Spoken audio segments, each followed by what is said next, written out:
School Committee. It is now 6:03 p.m. on Thursday, April 11th. This is merely the organizational meeting. Our first order of business is to receive nominations of the office of chair. Mr. Hayner. I nominate Justin Pierce for chair of the Arlington School Committee. Second. Any other nominations? Hearing none. All in favor, say aye. Aye. All opposed? It's a unanimous vote. I so declare it. We'll now entertain nominations for the office of vice chair. Ms. Starks. I nominate Bill Hayner. Second. Moved and seconded. Any other nominations? Hearing none. All in favor, say aye. Aye. All opposed? It's a unanimous vote. I so declare it. Now we're open for nominations for the office of secretary. I nominate Mr. Pierce. Ms. Cindy Starks. Second? Second. Second by Ms. Hyam. Any other nominations? Hearing none. All in favor, say aye. Aye. Opposed? You are elected, and congratulations. That's a unanimous vote. Next is the vote on authorization of the chair to sign payroll. Do I hear such a motion, Mr. Hayner? So move. Second. Moved by Mr. Hayner, second by Ms. Starks. All in favor, say aye. Aye. Opposed? It's a unanimous vote. I declare it.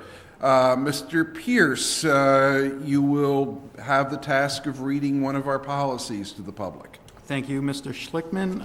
Under File BDAE, School Committee Norms and Standards, I'd like to read the following. We, the Arlington School Committee, acknowledge a school committee meeting is a meeting of school committee members that is held in public and not a public meeting, and that we will make every effort to ensure that meetings are effective and efficient. To that end, we acknowledge the importance of subcommittees, and we and the superintendent agree to utilize them to focus on specific topics in depth and to prepare for presentation, deliberation, and possible action by the school committee. We, the Arlington School Committee, set forth these standards and norms that we will all commit to and abide by as individuals and as a committee. Number one, represent the needs and interests of all students in the district.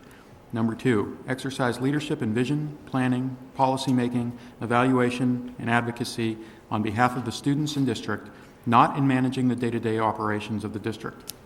Number three, conduct our business through a set agenda. Emerging items will be addressed in subsequent meetings through agenda items. Number four, provide full disclosure. Each member will provide input, encouragement, express concerns, and positions rather than withhold information from other members. When a committee member feels that there has not been full disclosure, an objective process for revisiting the issue will be used. Number five, maintain an open environment where each member is empowered to freely express opinions, concerns, and ideas.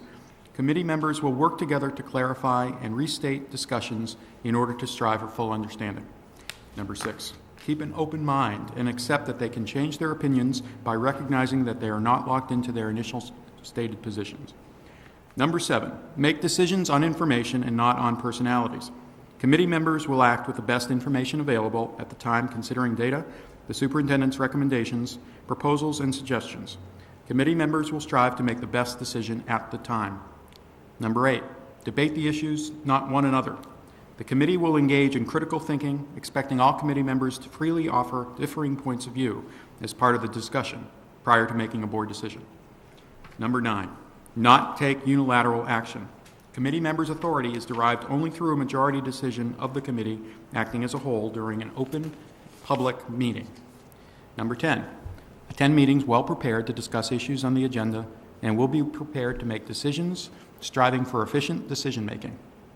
Number 11, strive to have no surprises for the committee or superintendent. All members will receive the same information on all topics in a timely manner. Number 12, strive to reach decisions by consensus. Discuss with respect, disagree without acrimony. When consensus is not possible, all members will publicly abide by the majority decision. Number 13, understand and respect the chain of command as it concerns roles and responsibilities, and direct others to do the same. And finally, number 14, review and revise our standards and norms as needed as part of the committee's self-evaluation. We all approved these March 22nd of 2012, and per the policy, I'll be signing as the newly elected chair, and I invite my colleagues to sign as well. Thank you. Thank you, Mr. Pierce. Next item on the agenda is the MASC committee nominations and resolutions. First of all, I just want to remark that in terms of resolutions, if we want to get one in, the deadline is the end of June, but practically speaking, if there's something you want before the MASC General Assembly, we should do it sometime in the May meeting. Do I hear a motion under this agenda item, Mr. Pierce? I'm looking for a motion, Mr. Schlickman, and it'll just take me a couple more seconds. Okay. I really want to give that motion. And The other thing we will need to do, members of the committee, is to make sure that at some point between now and the annual conference to elect a delegate to the delegate assembly. That's one of our responsibilities. It's in the packet that we received from MASC, but generally speaking, we do that a little closer to the delegate assembly when we know who's going to be attending on that day. Mr. Pierce, are you ready to make a motion? yes, thank you. I move that the Arlington School Committee nominate Jeff Thielman to the MASC All-State School Committee. Direct you, Mr. Schlickman, to submit the appropriate nomination form to MASC. Second? Motion has been made and seconded. Any debate? Hearing none. All in favor, say aye. Aye. No, any nays? Unanimous vote, and I so declare it. Do I hear a motion to adjourn? So moved. Moved by Mr. Hayner, second by Mr. Pierce to adjourn. All in favor, say aye. Aye. Opposed? Unanimous. Thank you very much. Mr. Pierce now gets the gavel.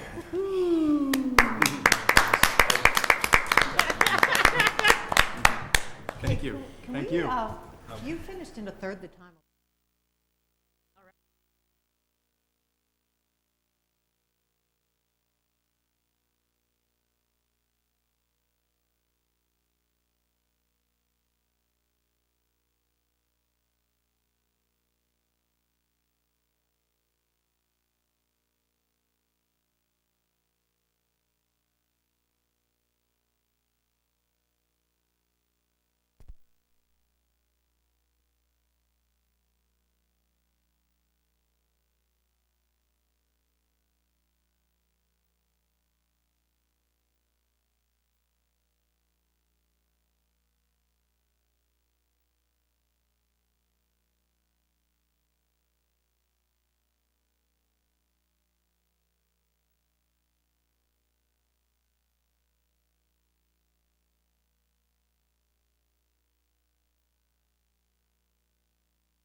School committee meeting to order Thursday, April 11th, 6:30 in Arlington, Massachusetts. Good evening, everyone. My name is Judd Pierce, and I've just been elected chair of this fine committee. I am honored and pleased. I have a short, very, very brief set of remarks. Cut me off if I go on too long. Superintendent Bodie, Dr. Chesson, Mr. Spiegel, Ms. Fitzgerald, Ms. Hanson, Ms. Mesh Ferguson, our student rep tonight, honorable, respected colleagues. I'm speechless. I'm now the chair, and thank you for your trust in me, and thank you, voters of Arlington, for re-electing me last Saturday. I'll do my very best for all of Arlington during these next 3 years, and I want to thank the other candidates in the race for running strong and positive campaigns. Dr. Allison Ampe, who is home tonight, resting due to illness. I certainly hope you feel better very soon. Congratulations to you. I'm happy to be serving with you again for another 3 years. And Mr. Buckley, I hope you continue to stay involved with our schools. And lest I forget, Mr. Schlickman, my dear friend, thank you, sir, for your experience and for running a campaign to serve out the remainder of Mr. Curo's term and for serving tonight during our organizational meeting as President Pro Tem. I echo Kiersey's remarks when I say I'm so glad not to have had you in my race. I would be remiss if I didn't mention the wonderful colleague to my left, Mr. Hayner, our new vice chair, Ms. Cindy Starks, our secretary, Mr. Schlickman again, Mr. Thielman, who is unfortunately taken away for about an hour tonight. He'll join us soon. Ms. Heim and Dr. Allison Ampe at home. You're all very hardworking, caring individuals, and I look forward to continuing to work with you and make our town's schools even better. To those to my right, members of the administration, thank you. Your continued hard work on behalf of all of our students is extraordinary. Arlington schools continue to be high-achieving places to learn and grow for our kids.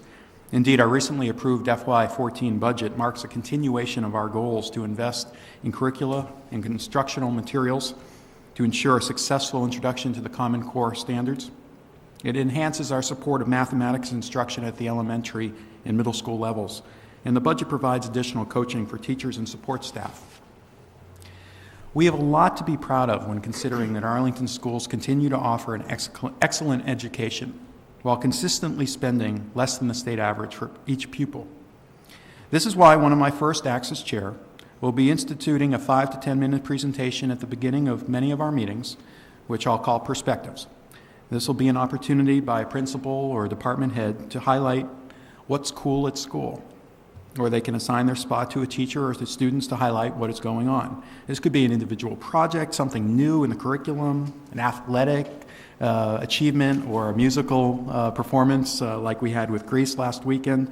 I invite you all to submit your interest in participating in this part of our meetings to my address, jpierce@ppnlaw.com. With our accomplishments, we're committed to continuous improvement. I want to use my chair to highlight a few areas that need some ongoing love. We as a committee must continue our commitment to all learners, those with special needs, those who are already accelerating and excelling, and those who are our regular education learners. We must see to it that all our students have the proper support and learning environment to help them thrive. The quality of opportunity among our students in our schools is paramount. And we must continue to be communicative and to share ideas and any changes or departures from our customary practice with our community ahead of time that these changes occur, whether through forums or through our website or via survey. We're working on creating a dashboard now for our website. We must seek out the thoughts and attention of our community on our decision making. We must strive for and realize the diversity in our staff. We have an excellent staff, and we must make sure it represents and mirrors our wonderful multicultural nature in our community. As noted in Nancy Walzer's book, The Essential School Board Book, Board President Berlin, Connecticut, a suburb outside Hartford, begins each meeting with the district's mission statement. And then he adds, "I hope this meeting is one more step in that process." So we are all moving in a positive direction for our students. I truly believe this. And I look forward to working with all of you here in this room and out in the community to continue to make that happen. Thank you all very much. And we just had an organizational meeting where we elected myself as chair and Mr. Hayner as vice chair and Ms. Cindy Starks as secretary. I also wanted to, again, mention our student rep here for this evening, Leah Mesh-Ferguson. She's the senior class president. She's taking a gap year, which will be spending in Ecuador, and the year after will be attending McGill University. Congratulations, in Montreal. Am I ready to move forward? This is also new. The organizational meeting, we read our standards and norms, which you can see on our website. It's filed BDEA, and we all signed that document. And essentially, is something we developed during our board governance program last year with the help of MASC, and it really pertains to our meetings and how we're going to conduct ourselves here. I see no public participation tonight. So I guess we can move on. The retail rethink equity in teachers. Yes, Mr. Schlick. The artwork? Oh, I'm sorry. Thank you very, very much. Yes. We have new artwork in the room tonight, folks. To my right, portrait collage.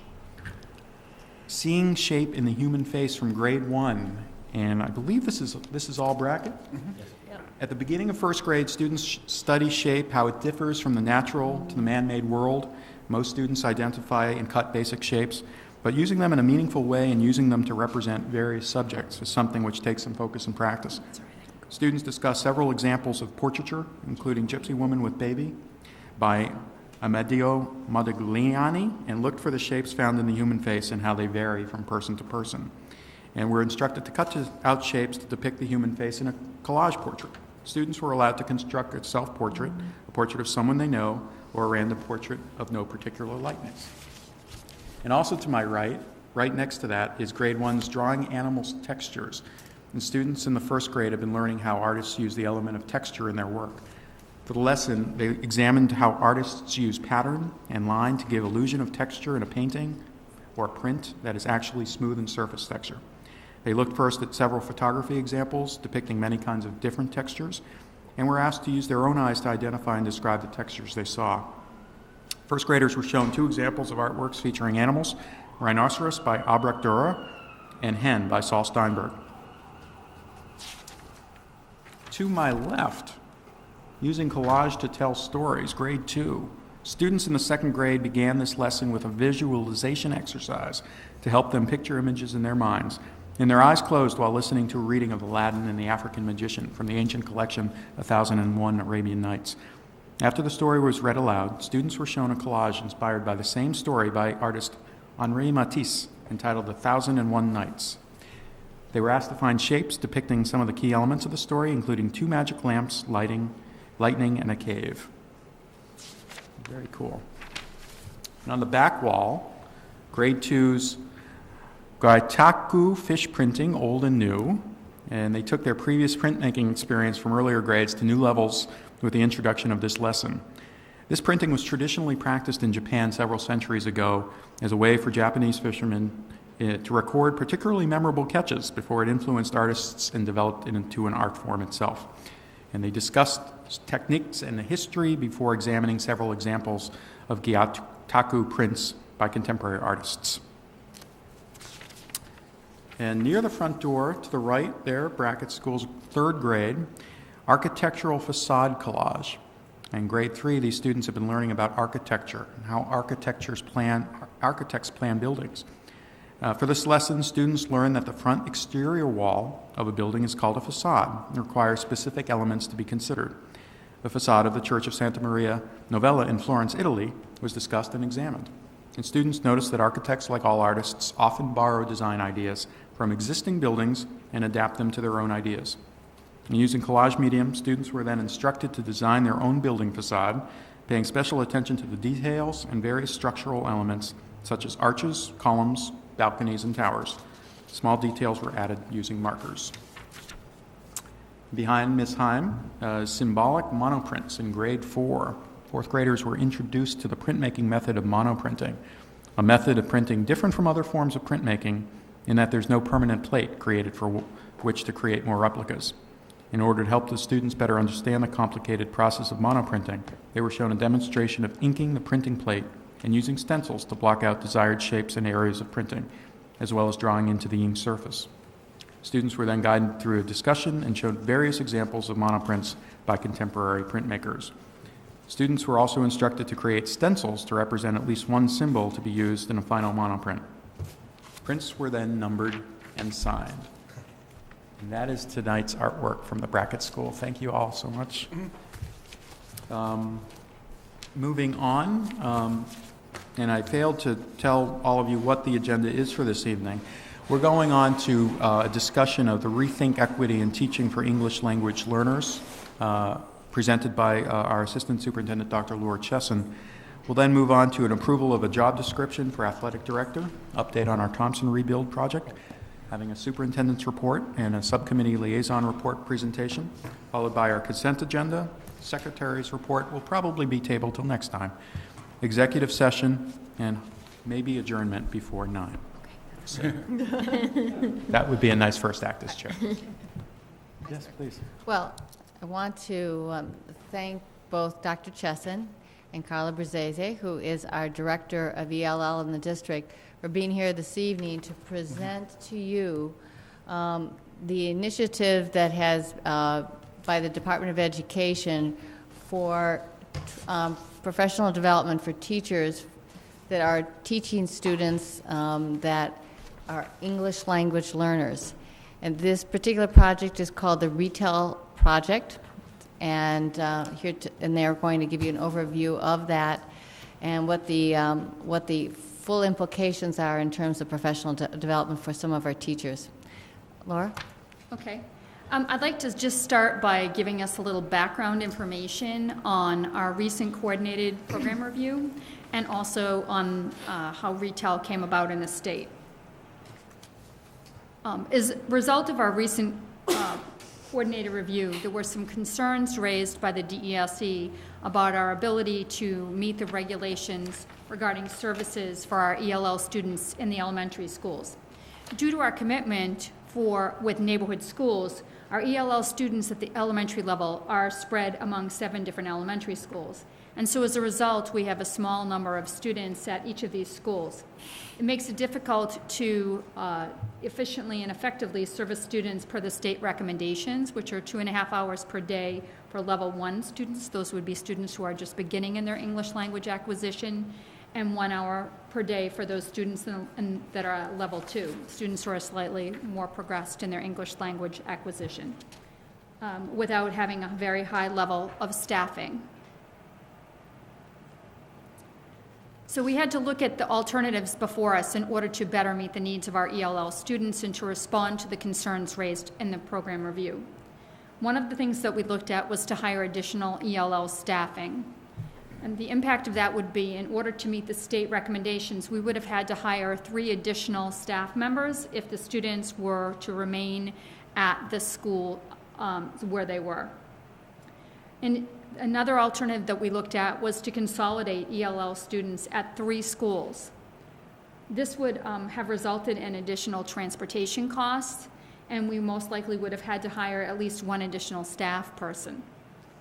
The next alternative we looked at was to house all of the ELL students in 1 school, but unfortunately there is no school which would have room for all of the ELL students, and even if there was, the transportation costs would be significant.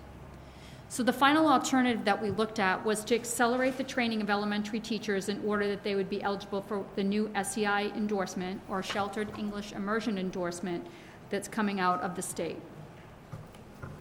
And that is the option that we selected. This would allow us to retain our ELL teaching staff at the current level in order to best service our students. Our students would get the services they need. The students would get to remain in their neighborhood schools. There would be less disruption, as there would be less pulling out of students from their regular classes in order to receive ELL services. And students would be able to remain in the class and have more exposure to the regular education curriculum, and at the same time receiving instruction from teachers trained to better meet the needs of ELL students. Students at level 1 will still be pulled out, but pulled out for less time. So how are we able to offer this SEI endorsement, and what does it mean from the state of Massachusetts? In June of 2012, the Board of Education of Massachusetts adopted new regulations as a result of a Department of Justice case. It requires core academic teachers, and that is defined as all elementary school teachers, all special education teachers, and secondary teachers of math, English language arts, science, and social studies to receive what they refer to as an English language learner endorsement. It also requires those administrators or program directors who supervise and evaluate such teachers to also earn an SEI endorsement by 2016. The new requirements are designed to strengthen instruction in support of the academic achievement of ELL students. In order to receive this SEI endorsement, all of the people mentioned before must take and receive a C or better in the DESE course, or if they hold an English as second language or English language learners educator license, they are automatically receive the endorsement, or if they hold a bachelor's degree in an approved area such as applied linguistics, they will also receive the SEI endorsement automatically. The goals of this regulation are to try to help teachers to really embrace their responsibility of the teaching of all students, including ELL students.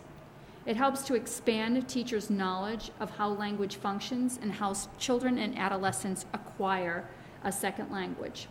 And it's also an introduction to the world-class instructional design and assessment English language development standards. It will also help increase teachers' knowledge of how they can support ELL students in the attainment of the Common Core standards. And at this time, I'm going to have Carla talk a little bit about the course overview as she is a certified course teacher. Good evening, everybody. I just wanted to give you just an impression of, this is the actual syllabus and participants manual, how extensive it is. So the course overview, the state is actually compensating those trainers who have been certified to teach this program. The districts may assign teachers to a cohort. More on this later. Laura will discuss this a little bit later. It's a 45-hour graduate level course to receive this SEI endorsement. There are hybrid courses with face-to-face and online. So there's 11 face-to-face sessions with 5 online sessions. Additional 12 and a half hours of class assignments. It's extensive. And then I just showed you the actual syllabus and participants manual. This is just giving you a graphic of what the course map looks like and taking it from session 1 all the way through to session 16. It's divided into 2 modules, Module A and Module B. The first module is more of like an introduction into the world of English language learning, second language acquisition, and then the second module is more of practical strategies of sheltering the content for reading, writing, and oral language development.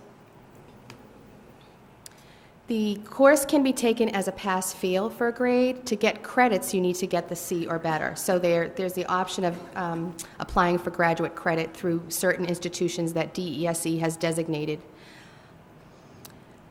Teacher is required to attend all classes. They have to actively participate and complete various homework assignments. Attendance is taken, and tardiness also affects the grade. If teachers miss more than 2 classes, they are not eligible to earn the endorsement. So they actually kind of just changed the tardiness policy this past week. So the attendance is still a factor. So if you miss 2 of those face-to-face sessions, there's a possibility of not passing on to the SEI endorsement. There are 5 lesson plans, so the assignments are extensive. There are 6 assignments to practice implementation strategies, so strategies looking at reading, writing, oral language development. There are 11 journal assignments.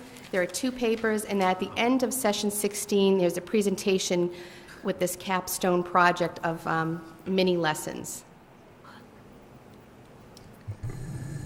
One of the things that's happening, and Mr. Schlickman and I were discussing this as his experience in Lowell prior to the meeting, is that there have been a number of changes, as Carla just alluded to, that the tardiness penalty has been sort of downgraded. But in addition, we just received a guidance from the Department of Education at like 5:30 this afternoon, right? My prediction that it would come in at 5 o'clock today. And so there are many things that are currently changing about this. So when we look at the teachers that have to be trained, I'm going to share some information that we've just recently received.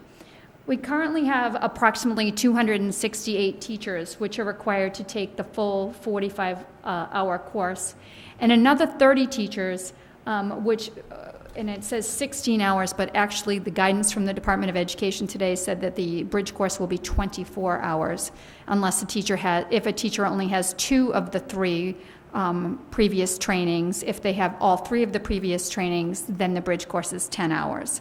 So teachers either have to take a 10-hour course if they've taken previous trainings that the state has offered in this area, or if they've taken only 2 of the 3, then they have to take a 24-hour course. Otherwise, they have to take the 45-hour course.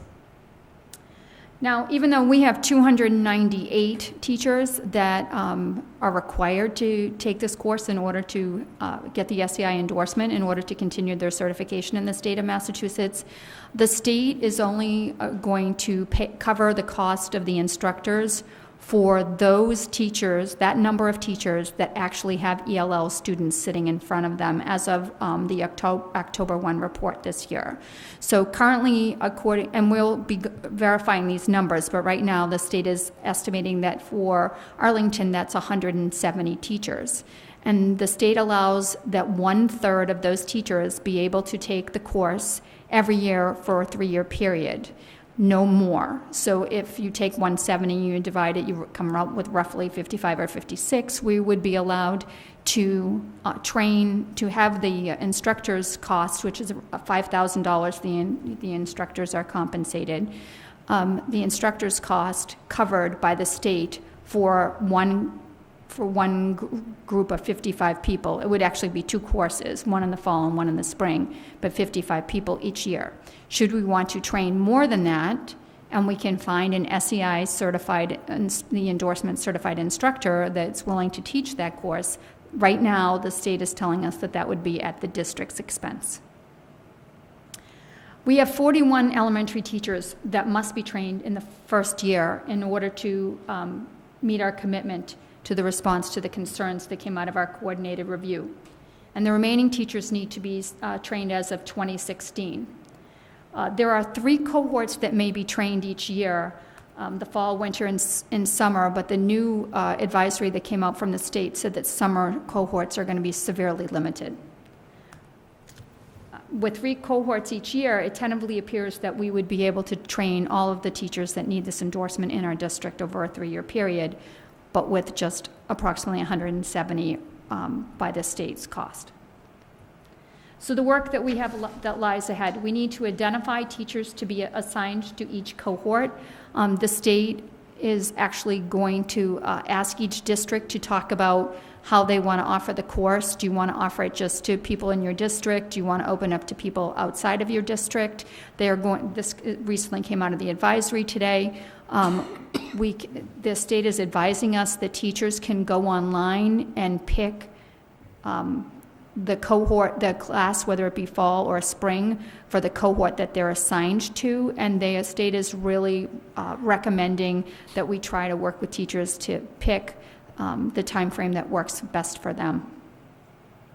We need to determine if the capacity for training in-house exists. We only have 1 Carla, so we're not sure if she's going to be able to train everybody in a 3-year period. We're very lucky to have her. There are some districts that have no certified person to do this training. We need to determine how or if the teachers will be compensated for this training. It's quite extensive and does require a significant amount of work.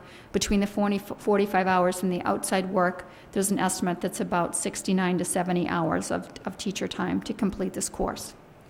And then we need to communicate to the teachers of Arlington the details of how we're going to handle that training in Arlington.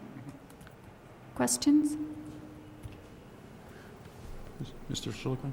Okay, basically 2 questions. One is, what are our obligations for training administrators?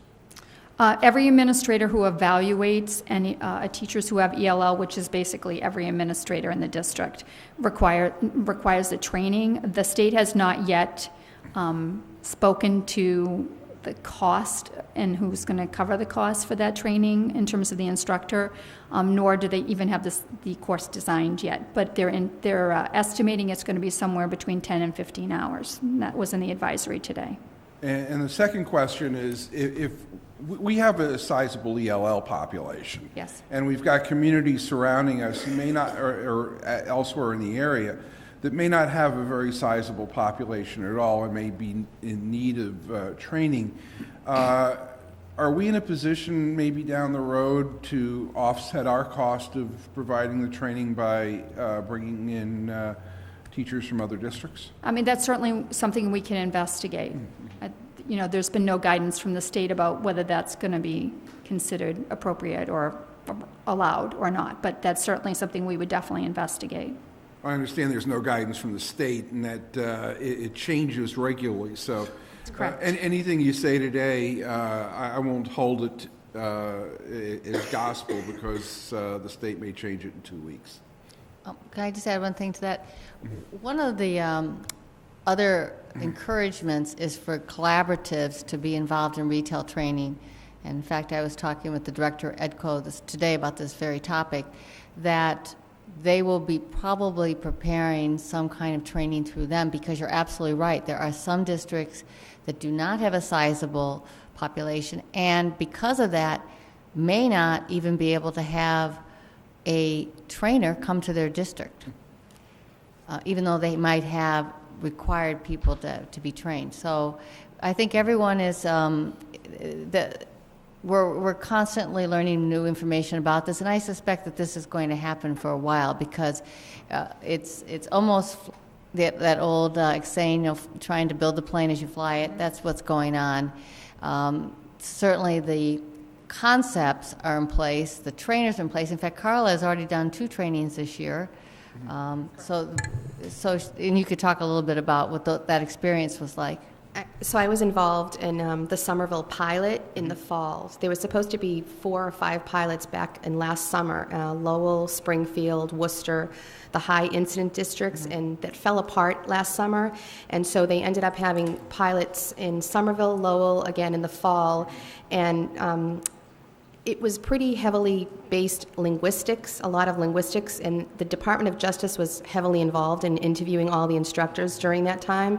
And so the state, the recommendations from the pilot instructors at the time in December was hold off on this until we refine what the content and the workload for teachers, and roll it out in September of 2013. But because the Department of Justice was pushing back on the state, they had to roll it out as soon as possible. And so now we're in a dilemma. I'm actually teaching this spring on weekends in Leominster Public Schools. And so we're seeing a lot of the problems and issues that we had in the pilot as well now rolling out in the spring, because there's just extensive work for teachers taking this course. If I could just say that in Lowell, we found that the standards that the state and the feds have set for instructors were incredibly high, that we were having trouble finding somebody to meet them. And for somebody in Arlington to meet these very high qualification standards is most impressive. Thank you. She is impressive. Thank you. Any other questions? Ms. Starks? How many people can you train at once? It seems like not only is it extensive work then for the people in the course, but for the person who has to probably grade and deal with all the work that's generated. So currently, they said up to 35 to 1. So the pilot, we had 2 instructors per 35 participants. And then they said, no, we're not paying for 2 instructors for 1 course. So now it's 35 to 1. So currently in Leominster, I have 35 teachers.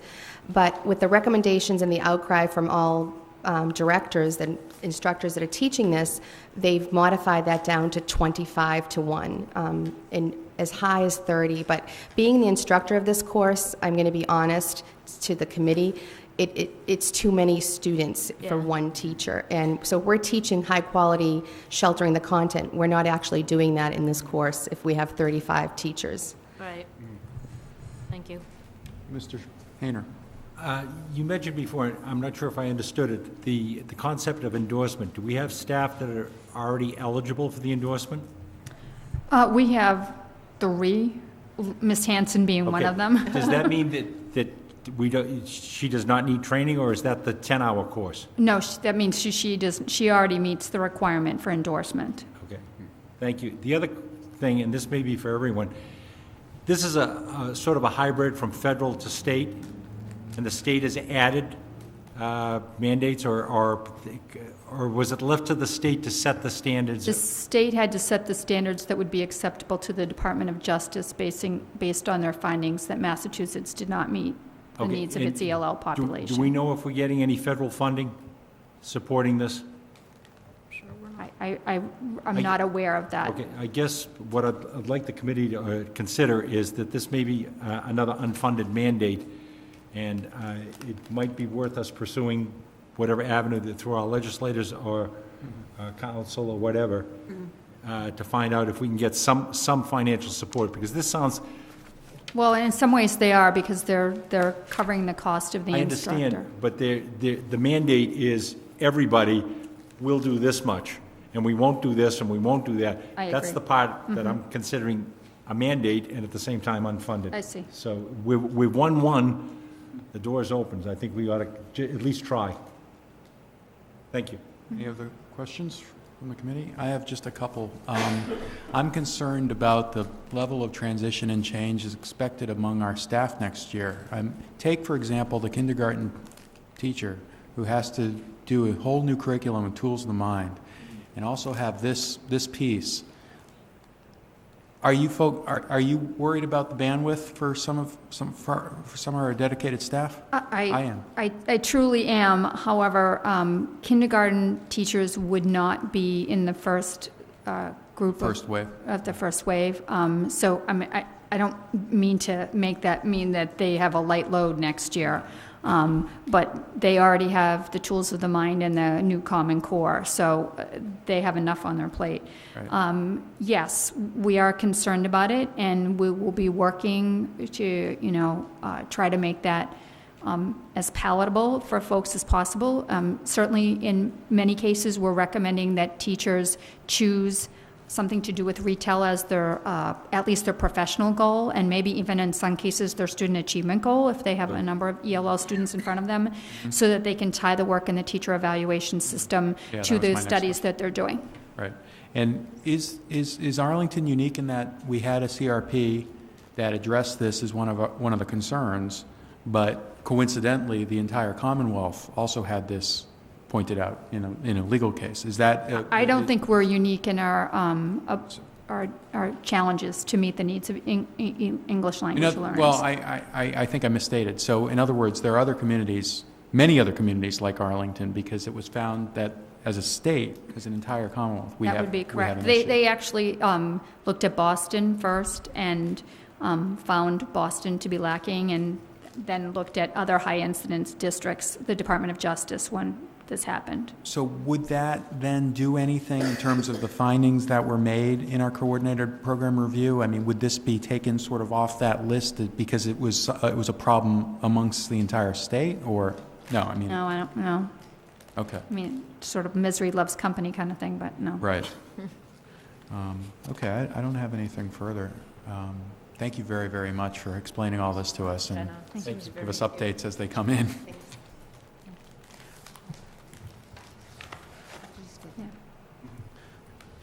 Want to move the change of the... Yeah, why don't we, I'd like to take a motion from the committee to table the approval of the job description and the update on Thompson, to take out of order a piece of the superintendent's report having to do with the technology plan, given Dr. Cheslin's schedule. So moved. Thank you. Second. Thank you. All those in favor? All right. Well, thank you very much for allowing Dr. Chesson to be here with me to talk about our updated technology plan. As you know, we had a technology plan in the last few years, but one of the fortunate things that we were able to do last year was to accelerate the acquisition of a lot of hardware, but even more importantly, to be able to create wireless environments in all of our schools. As a result of that, we undertook at the beginning of this year a continuation of the Technology Committee, which David Good and Laura Chesson co-chaired, to review our existing technology plan and to look at an updated one in terms of a vision going forward for the next few years. Concurrently to that, the Arlington Educational Association has had some discussions about the possibility of helping the Arlington Public Schools with some acceleration of our technology plan, and we are in the process of being able to articulate that to them over the next few weeks. So we wanted you to be aware of where we were in the development of this plan, what we're seeing at each level in terms of both the vision for education and also what that's going to require in terms of infrastructure tools. So the co-chair of the Technology Committee, I'm going to turn that over to you, Laura. Okay, thank you, Dr. Bodie. This plan has been reviewed, and we've already received feedback from the lead technology teachers in every building, which meet twice a month.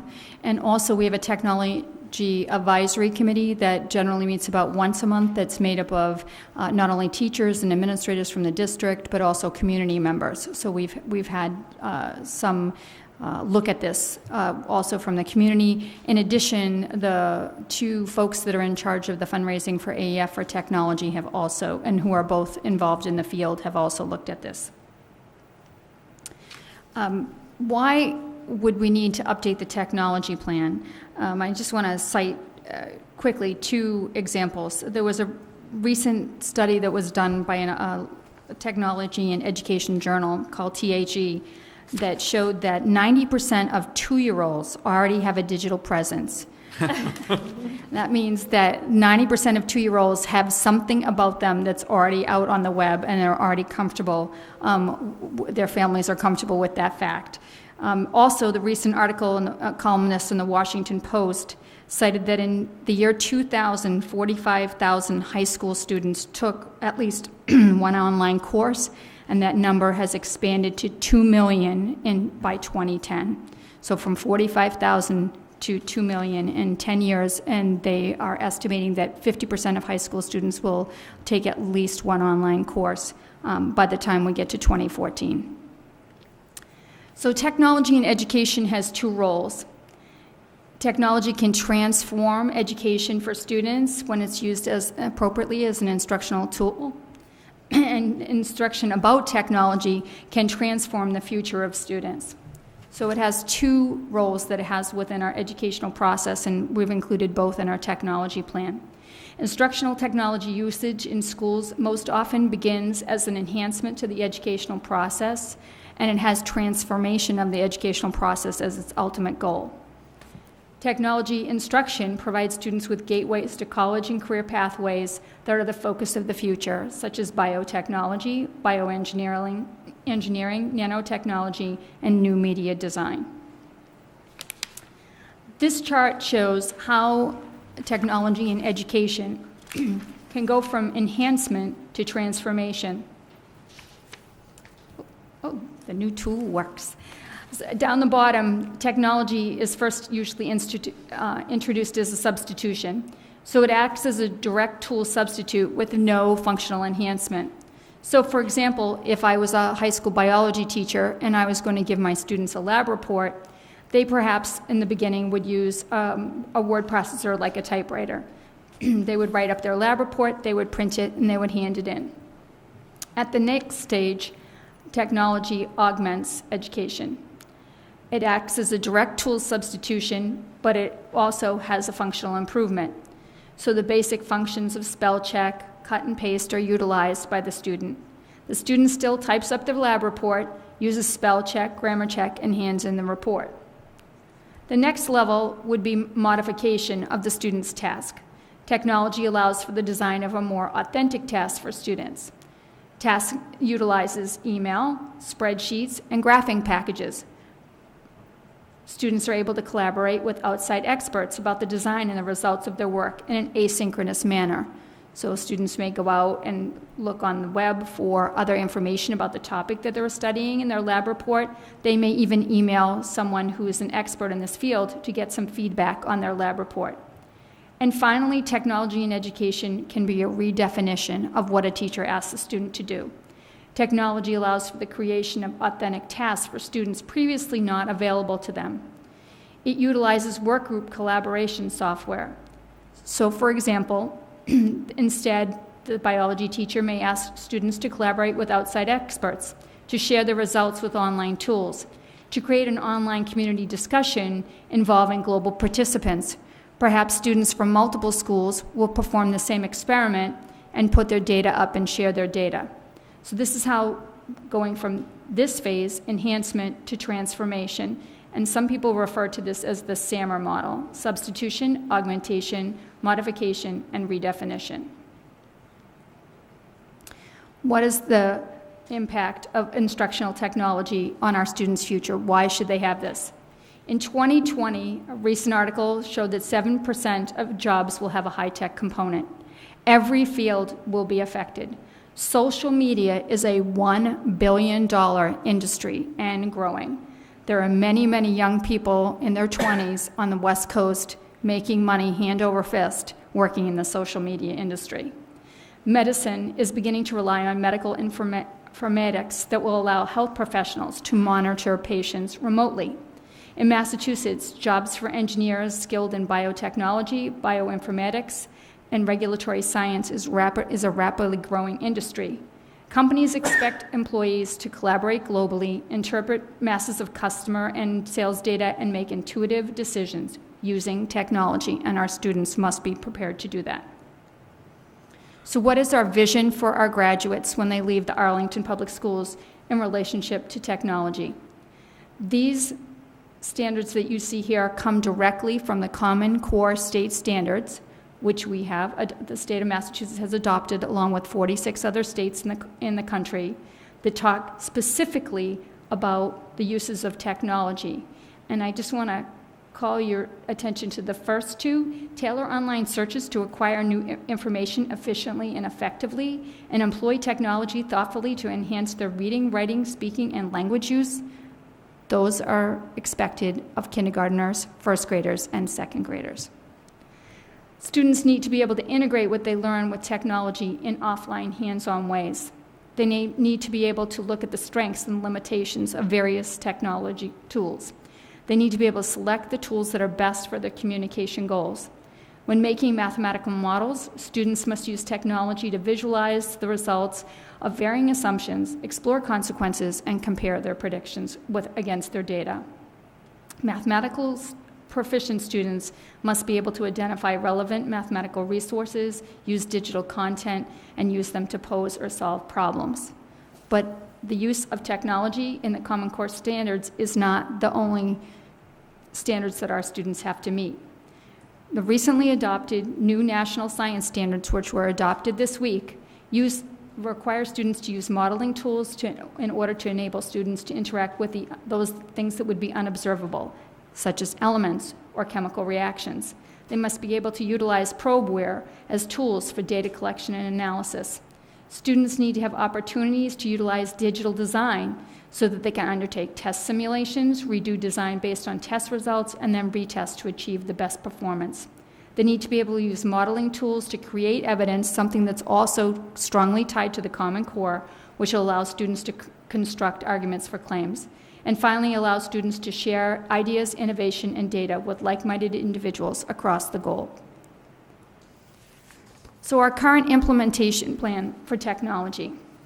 Our choice at the elementary level is very clear: a single platform selected for ease of use and support and developmentally compatible. It focuses on the use of instructional technology. Implementation choice for the middle school. That's a little bit less clear.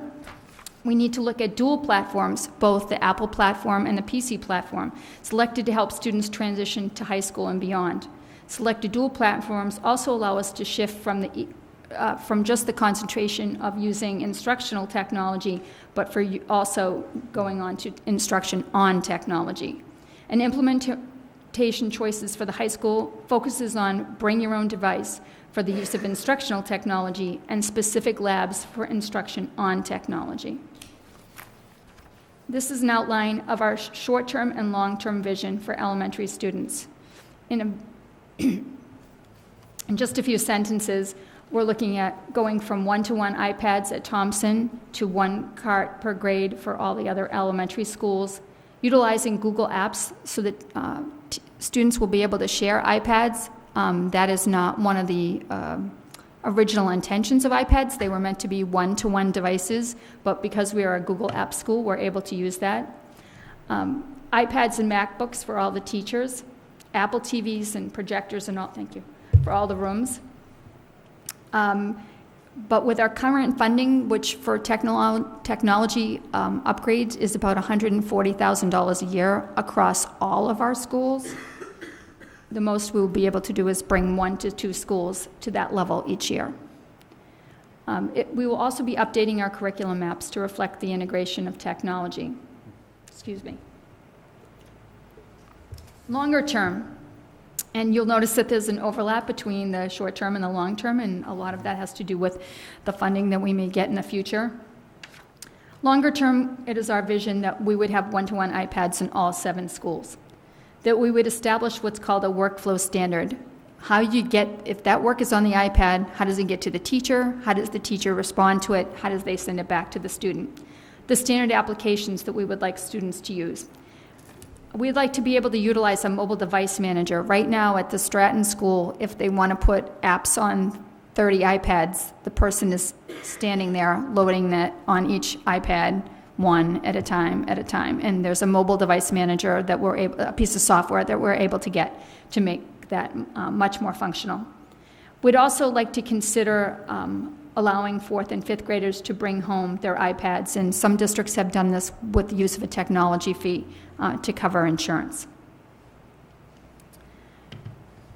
The focus of the technology at the elementary school would be to help our students meet the technology standards of the Common Core and to use technology as an integral part of the curriculum.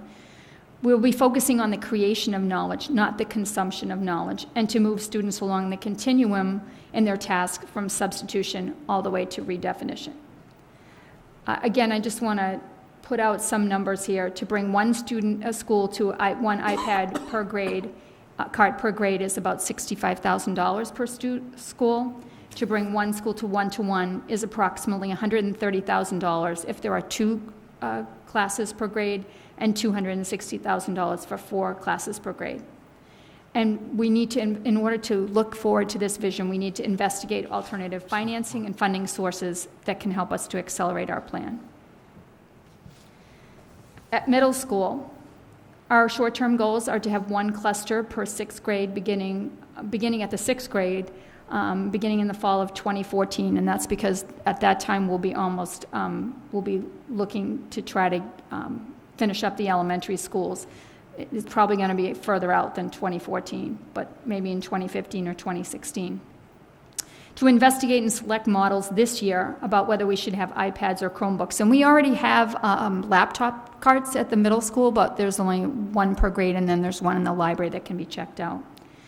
As we add iPad carts to the elementary schools, we'll be, in some cases, we'll be taking out the classroom computers. Now, there are some pieces of software, such as Read Naturally, that we need to continue to have the computers in the classroom. But recently, this year, RazKids, which is another software that we use for reading, completely went, not completely, but is totally available on iPads. You can use it in either one. And I would anticipate that we'll see growth in that way for all our software that we're using at the elementary school, but we will leave some computers for what we need, but the remaining computers would be moved to the middle school to be placed in the classroom so that when teachers have directed studies or they have students working in groups, they will be able to use that.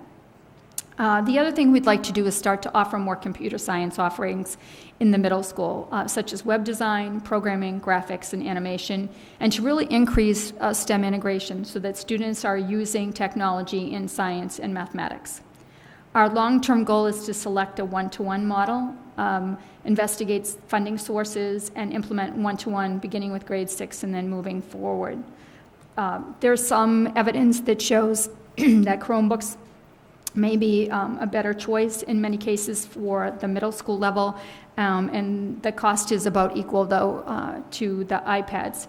However, in a 1-to-1 vision for the middle school, It's actually less costly than it is at the elementary school because it assumes no carts that students would be responsible for charging and storing. And again, as I said before, it is our goal to try to upgrade the current technology courses and to introduce the use of probeware, mathematical modeling, and simulation at the middle school. And finally, the high school vision. We're currently in the process of changing our math lab to a STEM lab, and we're expanding its usage. We have more demand for CAD and computer science classes than we originally had expected, and so we'll be using our CAD lab more fully. We're investigating and selecting models for specialized computing, graphic design, pre-engineering, biotech, and STEM applications during the 2013-2014 school year. We want to add access to specialized learning labs in the 4th and 5th year of this first 5 years of the high school. And we would like to pilot, and I know students are already bringing their own devices in school because we see it all the time, but really pilot a full-blown bring your own device program. And very clearly, that's where schools are doing at the high school level. And implement this during utilizing what's called a learning management system. So if I'm a teacher and I want to run a course, as part of my course, I would like to put an article out on the web, and I would like students to read it, and I would like them to respond to it in a discussion group. This would be a blended course. In previous years, learning management systems were very expensive. Moodle, It's Learning, they're pretty costly.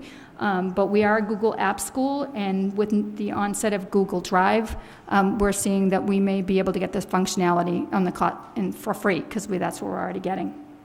For long-term vision, we're looking at a BYD environment for the entire school, expand the learning management system, and it is our fervent hope that we would eventually be able to have pre-engineering, digital media, and STEM-focused pathways for students. So if I'm a student and I come to high school and I know that I want to be an engineer, there would be multiple courses that I could take that would prepare me to be highly competitive for an engineering school. And finally, we would recommend that within the next 3 to 5 years, we adopt a graduation requirement that students would take one online or one blended course before they graduate, because frankly, that's the world they're going to. Just some comments here. The digital media lab, which we have a number of students that have been doing a lot of digital media work, and we have courses in animation that are just outstanding, and they really need to be that lab needs to be upgraded, and that would be about $50,000. If we look to increase the use of technology in STEM classrooms, we would need to create mini carts, and in a math classroom that might be about $5,500 per installation.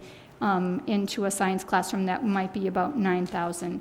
And full BYOD would require upgrade and increase of wireless access points in this building because of the way it's constructed. I know that while we have good wireless in here, there's many places in the high school right now where wireless is kind of spotty sometimes. And that's the plan. Thank you. Does the committee have any questions, Mr. Hayner? The bring your own device. I know it takes a lot of management stuff, and you're looking to add that as a goal for the high school. Yes. But my experience with elementary, including a 9-year-old granddaughter, very adept using her iPad, and a lot of the children have them already. That's correct. So, I mean, would you consider... Yeah, I would consider that for the middle school. For the elementary school, I think that the variation in usage is a little more pronounced, although I was at 3rd grade at Bishop, and a teacher was using iPads, and she brought them in, and she said, so today we're going to use the iPads, and we're going to be looking at Google Map. And that was the last thing that her class heard, because they just went off, and they almost all knew how to use them. So I would agree. The other question I have, on the one-to-one, are you looking to the future to eliminate textbooks? Mm-hmm. Just changing a textbook from a printed material to a digital version it is not sufficient. No, I understand that. But my concern with one-to-one on the cost factor, my experience in a fairly affluent community to the west of you, they have had the carts 1 for 2 or sometimes 3 classes for the past 4 years. And they initially were expecting to expand for a whole set for each room. And they came to the realization, because there are still textbooks and things of that nature, that part of the technology is not caught up, that they're using it at the first 2 and 3 levels that you showed us on that chart. Right. And waiting for the technology to catch up. I just don't want us to, not that we can drop a couple of $100,000 right away for everything, but we need to be there. We shouldn't have the hardware before the software catches up with us. That's my concern. Right, and that's one of the reasons why we're actually quite lucky that we're doing the new construction at Thompson's, because we will be able to see whether this is what our plan is, but we'll have some real data from Thompson. But I have visited a number of districts that have one-to-one. I recently went to Shrewsbury about 2 weeks ago, and I saw them being fully utilized all the time. And I talked to the teachers about that.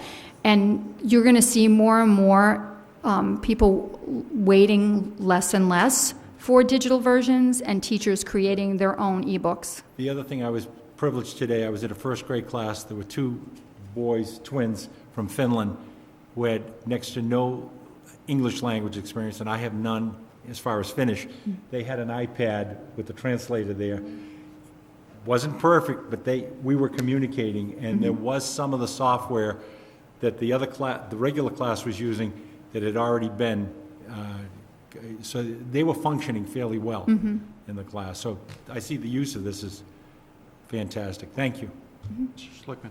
Yeah, we had a vendor come in yesterday showing off some of their wares that works off the iPad, and you know, several things are remarkable. First of all, is there was the scaffolding for the second language learners. And you could get it to read aloud, or you could go into a dictionary function and work from that. The second thing is, particularly we were looking at a bunch of history and social studies materials, is that as something changes, it refreshes immediately, and you're not stuck a year or 2 later with a book that's out of date and has countries that no longer exist within the curriculum. So there's a lot of positive things we can do. So my 2 questions are, in terms of moving this forward. Number 1 is, what are we doing to prepare the teachers in order to be iPad literate and to get up to speed with the second graders? And I'll let you answer that, and I'll ask the second question. Okay, we have a well-structured technology study group that meets every other week. Those teachers meet, they all were given iPads at the beginning of the year. Many of them work in buildings that have iPad carts in them. They are considered the lead technology teachers in those buildings. They were given a significant amount of professional development this past summer and during the early part of this school year, and so we use the train the trainer model. They run after school programs on Thursdays in their building, and teachers come that have iPads and that have iPad carts in their building, and they run trainings for them. We've seen that just grow like wildfire. In November, we ran an all-day professional development day with 32 courses, the vast majority of which were on technology and taught by our own teachers. And this summer, we've received a grant from AEF to run a technology university for all the teachers of Thompson that would like to come in for a week, and the teachers will be compensated and stipended for that week. And we'll be bringing in, for 2 days, we're going to having advanced topics, and for 3 days for beginners and novice and intermediate people. So I think we have, I mean, we can always use more professional development. The other thing that I would like to talk about just briefly is that these teachers have found ways, and I guess I'm in the wrong generation because although I can get a tweet, I couldn't send one to save my life. But we have teachers who now follow each other on Twitter, and several of them have blogs and have send out iMovies every week to their parents. And originally it was a way to communicate with their parents regarding student outcomes, but they're actually using that as part of a professional development experience because they follow each other. They say, oh, that teacher did that yesterday. I would like to try that tomorrow, or I want to go see that teacher's room. And we actually have released some of these teachers to go work with other teachers in their building regarding technology, so that they're supporting them that way. Second question, I guess, is for my colleagues at the table. Yeah, let's get rid of it. Let's get rid of Are we setting an example for the rest of the district? Well said. Ms. Heim. I'll start by picking up a little bit where Mr. Schlickman left off. In terms of teachers and rollout, I certainly understand our budget constraints around not being able to just roll everything out immediately. I do have some questions about the equity for the student's educational experience if we're looking at rolling out one class set per grade. And because I think for what I've seen with teachers and new technology, at least, when it's in their classroom every day, it becomes very embedded. They push the boundaries of what they do with it, and there becomes a sense of ownership of the materials. I have concerns that depending upon people's facility with technology, that these shared resources might find a home in one classroom, and so some children might have a very technology-rich classroom at a certain grade level, while the child in the same school, the next classroom, doesn't because of the facility piece. So I'd wonder if it might be worth examining, looking at rolling out one-to-one for specific grades and expanding that way rather than one per grade. Well, with the number of elementary schools that we have, unless we are blessed to get additional funding, you would have to make the choice to you'd make a choice to just have one grade in every school. And so there would be a wealth and then a drought. And for students to really capitalize on those skills.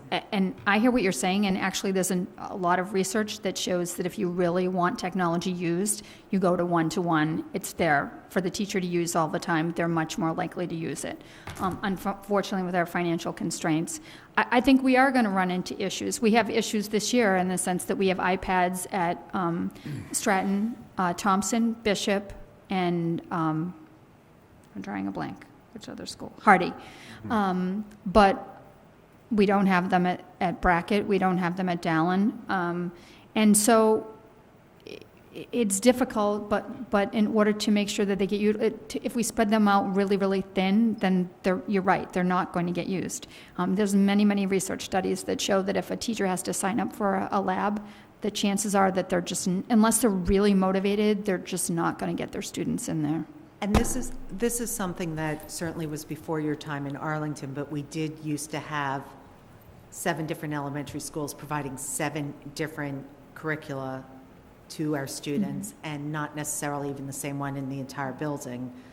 And I very strongly feel like we have moved so far in having an Arlington educational experience for our elementary students that to think about a progression of, well, we're just coming to first grade this year, next year it's second grade, so that the kids that have that technology don't experience the drought, and it's unfortunate wherever that start begins.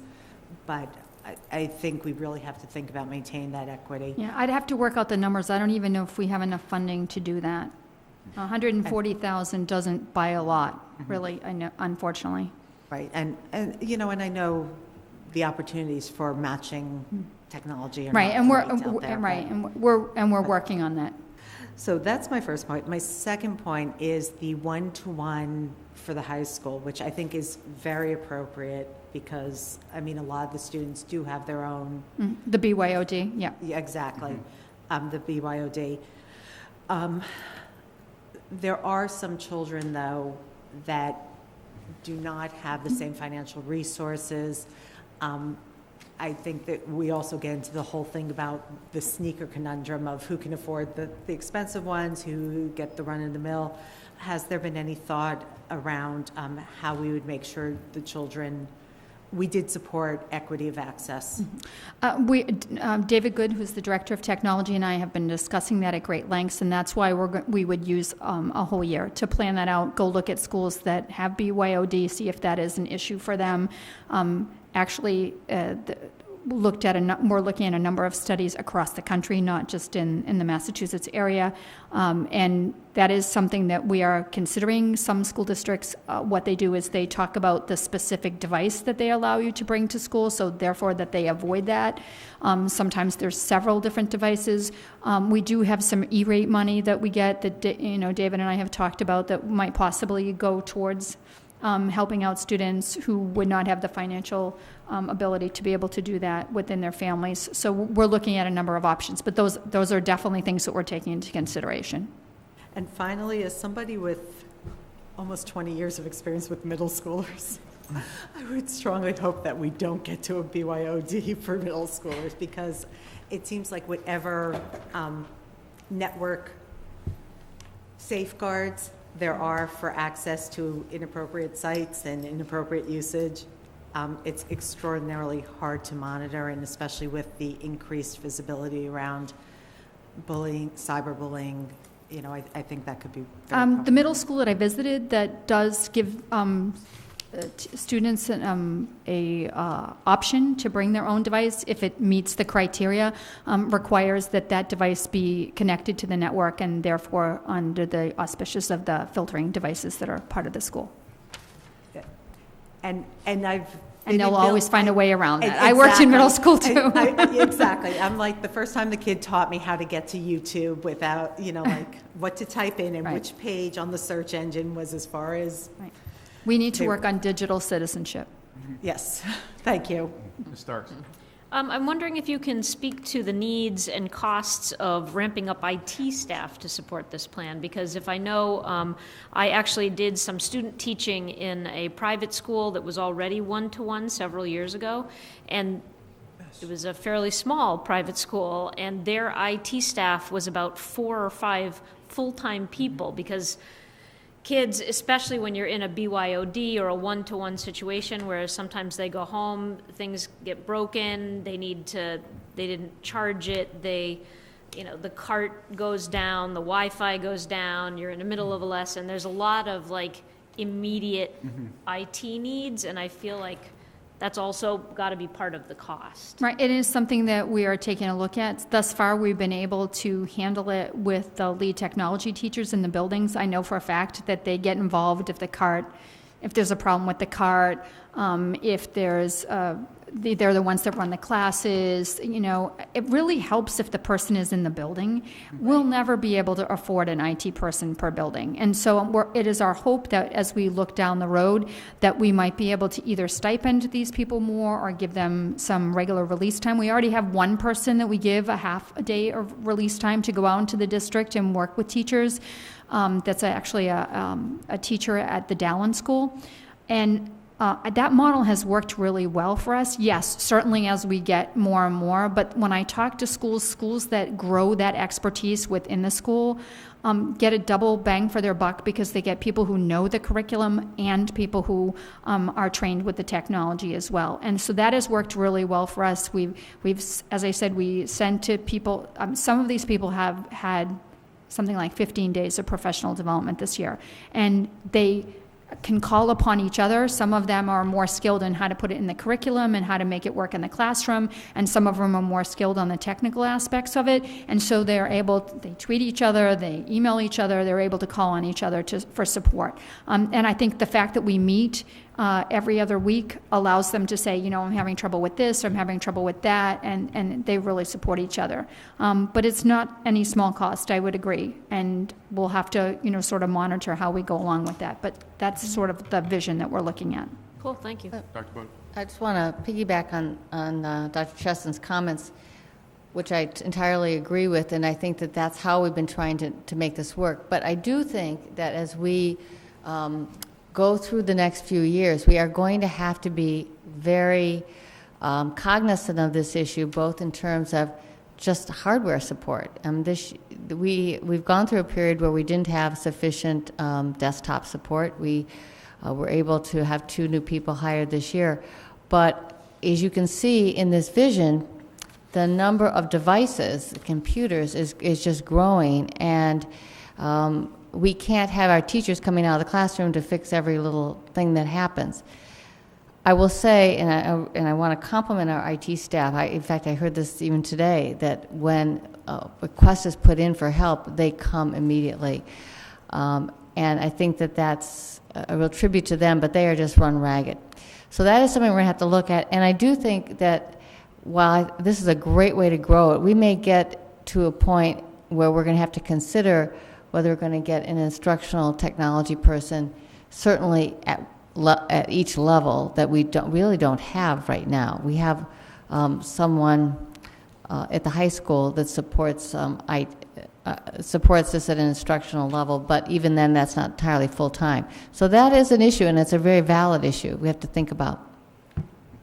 The one last thing I want to say about that is that many districts, and we've started to do it a little bit, train high school students to do that, and at the senior level, that may be part of their internship. Burlington High School uses students extensively in their help desk, and also to actually do work for teachers. So if a teacher wants a website, a teacher wants a Google Doc, a Google form, they can do it. They can work with the teacher, and I think that's something we'll see expanded too. That's great. Mr. Thielman, welcome. Do you have anything just real quick on this? Or? I have nothing to add. It's going very well, though. Congratulations. Thank you very much. I had a quick question for both Dr. Chesson and for our student rep, Leah. What's been your experience as a senior at AHS with technology at the high school? What improvements ought to be made quickly? if you, I'm sorry to put you on the spot like this. So I've had a pretty good experience with technology thus far. The Wi-Fi at the high school definitely needs to be updated. There are definitely a lot of problems. I know myself and all of my friends included are connected to it on a daily basis through our iPhones. But then the Chromebooks in the media center are definitely used quite often by teachers. So that was a very good resource. But personally, my teachers don't use technology very often. None of my teachers have smart boards in their room. Very few of my teachers go to the lab, but I have had to use various simulations on computers and stuff for my chemistry class. But are many students bringing their own devices? excuse me. Yes, but not for instructional. Well said. Thank you for an honest You have a answer. future in politics. I like to hope so. I think it's safe to say technology that's being used at the high school mostly is at a personal level. But like I have a Facebook page for the high school class of 2013 that is being posted on a regular basis with events going on at the high school and updates about what's going on for seniors. So, and that's definitely being checked on during the day, but it's definitely more on a personal level at this point, I believe. Are students doing a Mr. Hayner by taking notes on a laptop rather than? Not so far. I bring in my laptop quite often, but to work during my free periods, because I can connect it to the Wi-Fi, so I can go onto Google Drive, which is super useful. A lot of my teachers have started using it. One of my teachers has a Twitter that he updates with homework assignments and whether or not something is graded, and we can go pick it up. But very few people bring laptops to school, and I think a really big fear for them is theft, which we've had a little bit of a problem with, especially in the gym locker rooms. So people don't want to bring their computers to school if they're going to have to leave it somewhere. I think that's a big problem. Yes, it's definitely something we'll have to work on. And Dr. Chesson, Dr. Bodie, do you think that perhaps another meeting with the subcommittee on curriculum instruction accountability, talking about this subject might be useful to have the subcommittee also further digest Sure, I would love this new vision and? Absolutely, I'd love to have feedback from the committee. Okay, so I don't think I have to make a motion for that. I'd just love to see the subcommittee perhaps talk about it. Again, I know you have talked about the subject in the past, but. And it's our expectation that we'll be opening it up for more comments from principals and from teachers. We're in, I think, like the third iteration of the plan, and we'll be having a advisory committee meeting again in the month of May, and we'll be looking at that again from folks. A lot of the things that were included in the third draft came from the feedback from that committee. Thank you. Okay, Dr. Price. respond also to that question. From what I have observed, and I spent quite a bit of time going around classes in the month of February, I would say that if we look at, in terms of the continuum, we're looking at more enhancement, and it's sporadic. I think the type of transformational part that we're hoping to move toward will probably occur in different ways in science classes. We're already trying to look at more using the simulations in chemistry. In fact, I saw one of those in the chemistry class, and using probes and being able to analyze data. So I think we're going to see a lot more in that area. Certainly, CAD is growing. We see a need for more students being able to learn graphics on computers. So we're going to see it that way, and I think it's going to be uneven. I was in an English class where I would say 80%, if not more, of the students had some kind of an Android or iPhone because the teacher was asking them to read an article that she had posted on her website. They read it, and then they had broken into small groups and discussions. So there was the paperless piece of this. So I think that you're seeing that. You're seeing, I don't know if we're seeing as much global connection or connection between schools, but it is, you have to create the physical environment, and certainly that's what I said, the wireless is one of the most important steps we've taken, because that has to be in place at a certain fundamental level before you can move forward in some of these areas. But I think that once more, if that's there, you're going to see more just going with it. I would say right now where it's more of a hotbed of innovation is at the elementary level. Absolutely. And part of that's been due to the infusion of the iPads and the excitement around all of the sharing about professional development. So we have made big strides, but we have, as you can see, many more miles to go on this. Thank you. Thank you. Thank you very much. Thank you. All right. Mr. Chair? Yes, Mr. Schlickman. One other thing before we get off the topic. I'm wondering if it wouldn't be to our advantage to refer the topic of technology in the school committee to one of our subcommittees, maybe policies and procedures, because that would be the governing portion of this. Well, But I'm throwing that out as sort of something we should be thinking about. yes, Mr. Haney. I think it's better to put it to the curriculum committee, to stay in contact with Dr. Chesson, keep updated and come back to us. When a policy is necessary for change, or if it is necessary, then we send it to policy. Okay. Then I'd like to move that we send the topic of technology in the school committee to the curriculum committee. Second. Okay, discussion.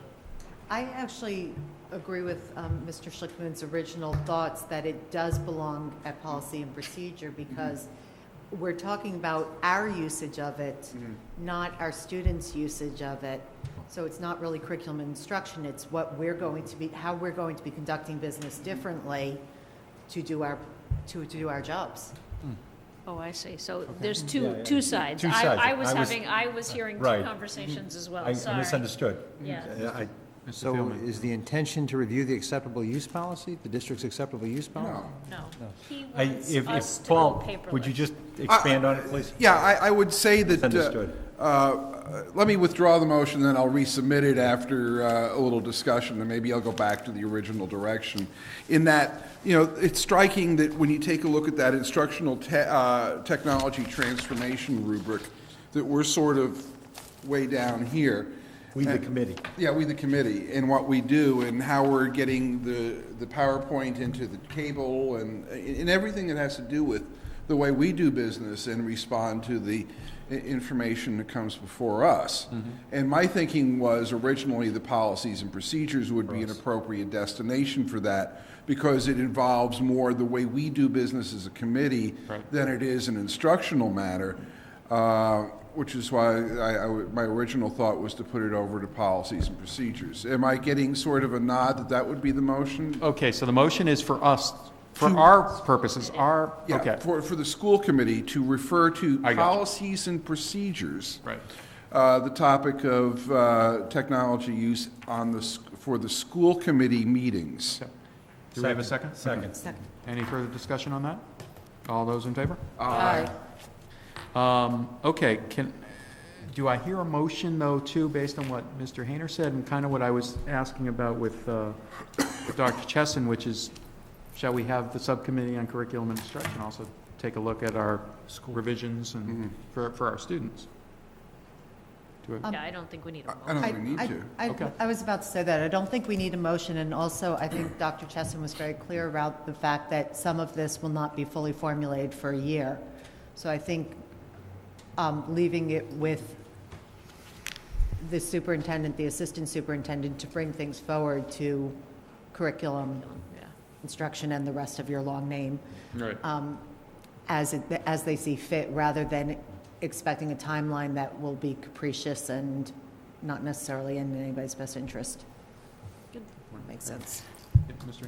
Hayner? I agree, but just on a regular basis, so that maybe the curriculum committee can just keep the whole board updated of what's going on and what's happening, so we're there when the next report comes through. Yeah, I mean, I just want to say I'm really appreciative. We heard this discussion tonight in advance of a meeting, later this month with the community at large and some certain members of AEF, and I just think that if we can have this sort of ongoing communication about it, so that we're not the last to know, but like really up on this. It used to be somewhat operating procedure for the superintendent or her designee to bring certain presentations to certain subcommittees prior to presentation to the full committee for feedback and expansion as needed. And, if we as a committee feel that it would be in our best interest to reinstitute that policy and leave it to the superintendent's discretion, which committee is the best fit for the information she's bringing forward, it seems that that would include this and many other topics as well. To the extent that that's possible, I think it's a great idea. Whether we can get everybody together in the timely way, and that coincides with where we are in the presentation, but at least even the early stages of the presentation could be very helpful. And they have been helpful in the past, yeah. Mr. Schlickman? I just think the natural place for what we heard in the presentation tonight, because we're doing long-range planning, we sort of know where we want to go, and I think it's a reasonable plan. It's a matter of how are we going to fulfill it financially. So it's almost as if this would be something that we'd be putting into the budget subcommittee so that we could plan it out in a multi-year plan that's doable within the scope of our resources. Phil? I don't know.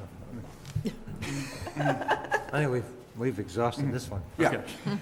Well, let's, can I have a motion to On table? take off the table or put on back, there's approval of updated job description and update on Thompson. So move. Second.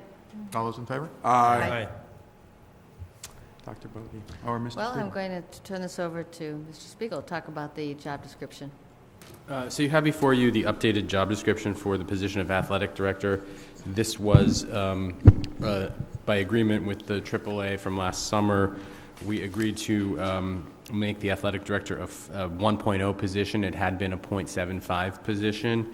And the 1.0 position can include other duties as assigned by the principal or superintendent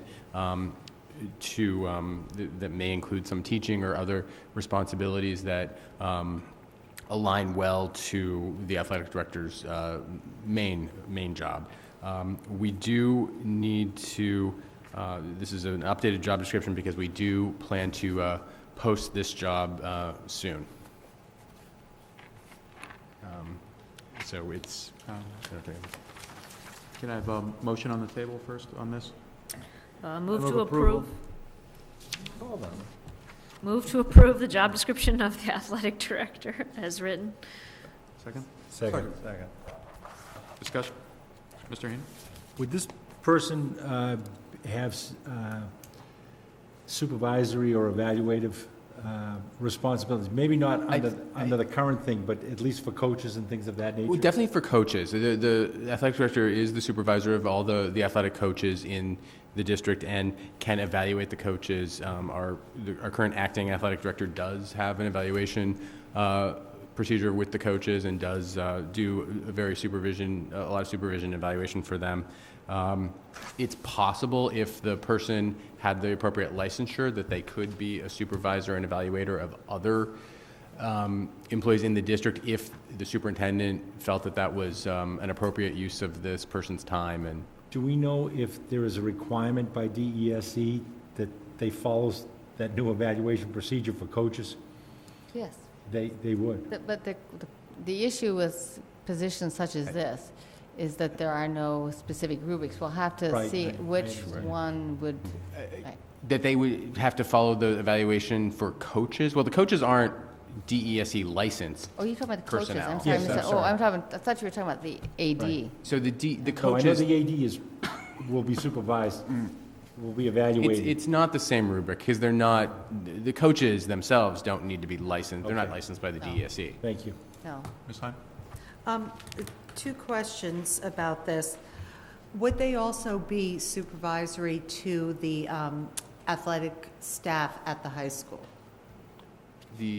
Well, So- there is a secretary in the athletics department that they would supervise. I'm not sure. In some districts, the athletic director also evaluates and supervises the PE. PE teachers at the high school level and consults to the principals at the elementary or perhaps middle level. Under our current model, that has not been the case. That's not to say that it couldn't be if we find the appropriate person who has the appropriate licensure and the decision is made in conjunction with the superintendent and assistant superintendent that would be the appropriate and use of this person's time, and if they're qualified, it could be a possibility. I'm wondering if, excuse me, I'm going to sneeze.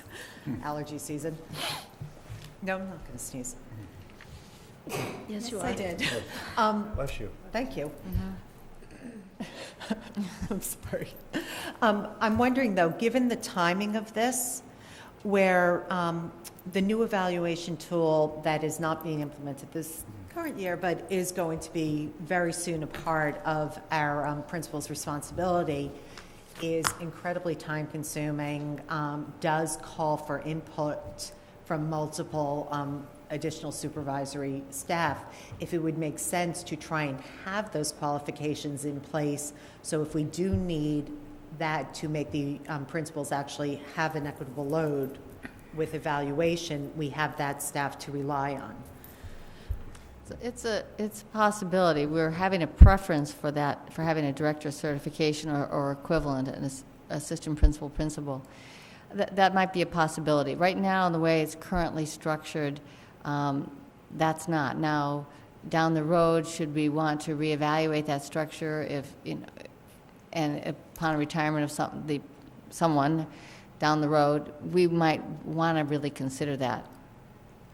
The opinion of this member, then, is that I would hope that for that range that we're posting, that the top of that range is only accessed if the person has the qualifications to actually assist in the evaluation of full-time phys ed staff members. We agree. Any further discussion? Ms. Starks? It says here the job goal is to plan and coordinate the total program of interscholastic athletics at all levels or just the high school? Well, I mean, our interscholastic athletics primarily take place at the high school. We do have some middle school athletics, but primarily the high school. Okay, but they would also be in charge. I mean, if in fact we ever got to a point where we did have more interscholastic athletics at the middle school, And which I I would think really making love this to see position us. a full-time position really, makes that a possibility, that if we do expand our middle school athletic program, I think having a full-time district athletic director, that could work. I mean, I don't think the middle school program will ever be as large as the high school. No.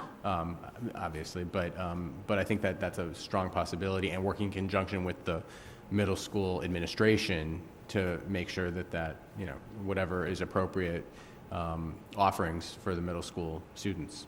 Okay, and my other question is, I know it's a 1.0 FTE. Is it a year-round? Is it 12 months? It's 205 days. 205 days. Yeah. Well, because I wonder, because one of You know the... what, I should make sure, that should be more clear, actually. One of the other issues is that they have to oversee the upkeep of Pierce Field, which is used all summer long. So I'm concerned that it's not a full year, that they... Is 205, maybe I'm wrong, is 205 days considered No, that was the number that we came up with for the full year, 220? 220. 220. So I'm just not sure, I guess I'm just trying to understand. So are there specific days that they don't work? Like, is it the month of July, or is it just that they have more days off? I want to understand how that works.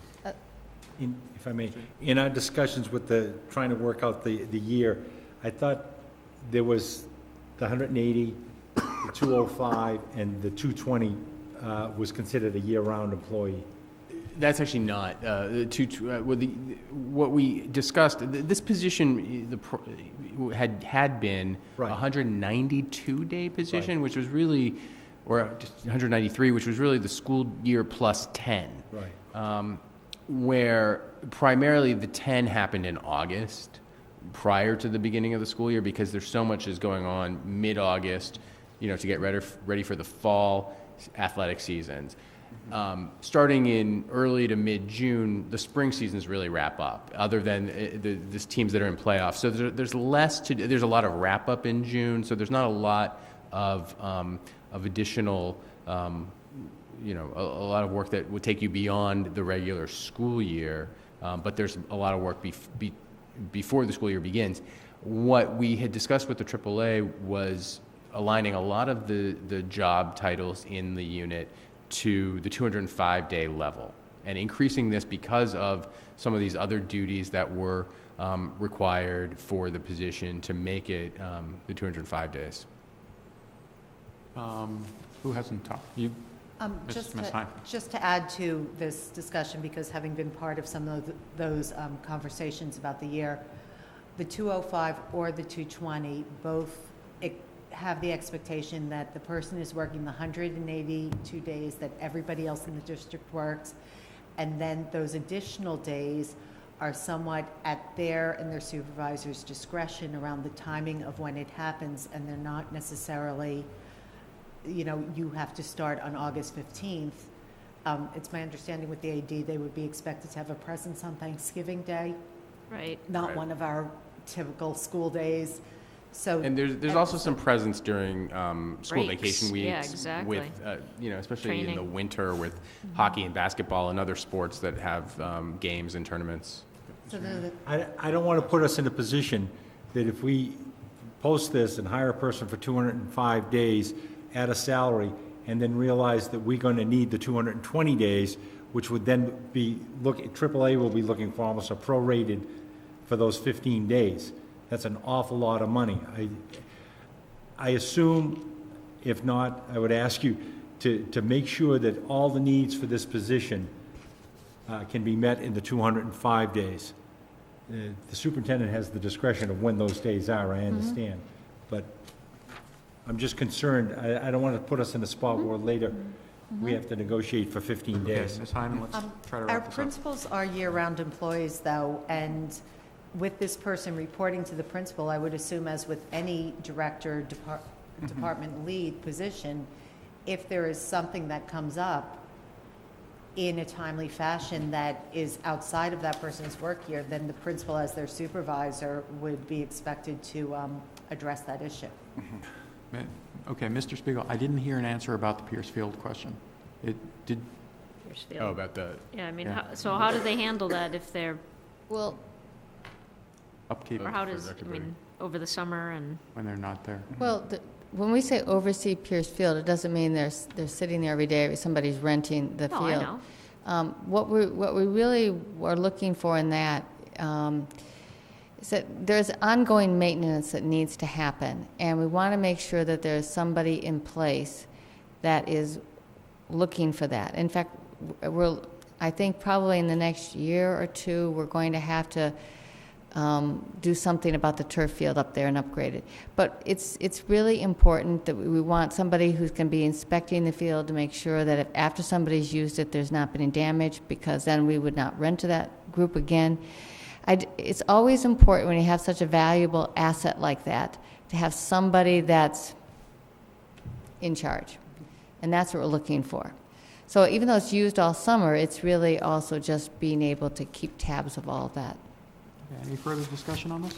Okay, can we take a vote? All those in favor? Aye. All those against? All right, thank you. An update on Thompson. Well, we had a meeting this week with the contractor. The previous week, the Thompson School Building Committee had been given a letter from the contractor stating what will become the substantially complete day that was beyond what was the original agreement. The original agreement was June 28th was going to be the date of substantial completion. They were proposing in the initial letter the 17th of July for reasons that somewhat beyond their control, and some things that perhaps had to do with the way the project was managed from the very beginning. We brought the contractor in, and we have talked with the contractor, and that time has been pulled back to July 12th. But July 12th is going to be the new date, after much discussion with the committee, for the project. Now, there'll be a punch list part of this that will extend to August, I think, 23rd. The substantial completion means that it is done. It's ready for occupancy. Well, it's ready for furniture to be delivered. We can take control of the building. We can be in the building, using the building. Really what goes on from that point to the final completion is really the punch list things. So the committee felt that the reasons for why the contractor was asking for this extension were valid. Some of it had to do with a requirement that they were not aware of completely, that the flooring company wanted to have at least a week of creating a consistent temperate environment, which means that the HVAC system must be fully up and running. And we had some delivery problems due to the storm down on the Mid-Atlantic in terms of getting some of the equipment back in place, which has delayed getting the HVAC system ready. It will be completely ready and turned on April 23rd. And from that point, there'll be 7 days to when the flooring will begin to be installed, and that will be a 6-week process. One of the other, so that is the most notable update. The committee feels that this is reasonable, but we've made very clear to the contractor that there is no slippage beyond that date. We have already just issued purchase orders for all of the furniture and equipment at Thompson, with notification to the manufacturers that we could have the furniture delivered anytime after June 28th. So that was another issue that was discussed with the contractor, and they would be fully prepared should there be a delivery before July 12th, which may or may not be the case. It depends on the particular manufacturer, that they will be able to be put into the proper room, because part of the cost of the furniture is actually delivery and setup and removal of all cartons and packaged materials. So that was agreed upon. I will say, and it was pointed out by the chair of the Permanent Building Tom Committee, we have never had a substantial completion date that far in advance of the actual opening ever in Arlington. So you have to put this in perspective in terms of where we have been in the past. So with punch lists done August 23rd, we will certainly, teachers will be in their rooms in August, being able to set up. Teacher days begin the following week. So we're actually in very, very good shape with the building. Now, I know the important question, because I can feel it from Mr. Hayner over here, is when does the committee get to go see the building? And it's going to be very soon, or you're going to have to wait until after the flooring. So I'm proposing to you, you can have one of two choices, and we can do, it's, Brian DeFilippis, who is our on-site owner's project manager, suggests Wednesday. He thinks those are the best days, and he prefers 3 o'clock. So it could be next Wednesday or the following Wednesday, but after that, we'll have to wait until after the floor is down, because we're really not going to let visitors in the building during that period of time. So I can have a doodle sent out. Next week is Or we can vacation. talk about it next, I know it's next week's vacation, you might want to wait till the following. Yeah. Wait till the following week. All right, he said. Yeah, it is easier for those of us. Those of you that have, Run yeah. away for vacation? Well, you know what, maybe we can do 2. I think you should send the doodle out. All right, we'll work it out, but you can go in soon, and actually,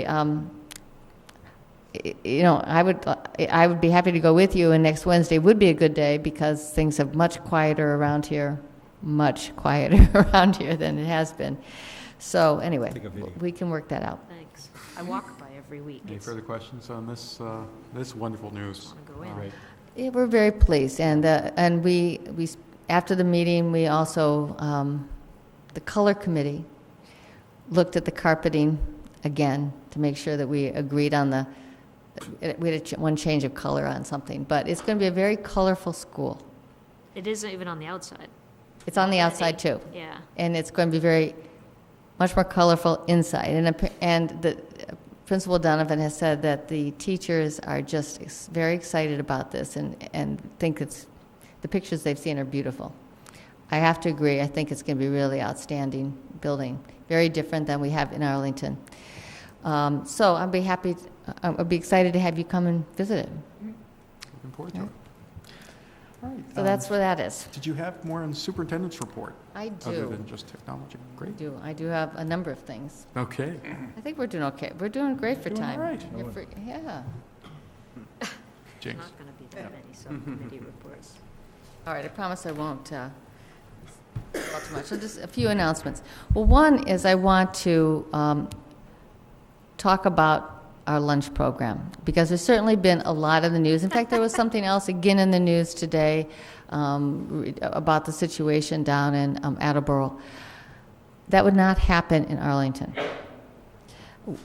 We do have online accounts where people put their money in, but if the student didn't have enough money in their account, we're not going to deal with the student about that. It'll be done with the parent. So it's just not going to happen here. So there's no concern about that. And I will also want to say another plug for what is going on with our food service. I continue to remain so impressed with the offerings. Now, I don't know if our senior will say the same thing, but the fresh fruit and snacks that are very healthy are just so much more plentiful and obvious to students. And I do actually see more students grabbing for them, which is good. Would you comment?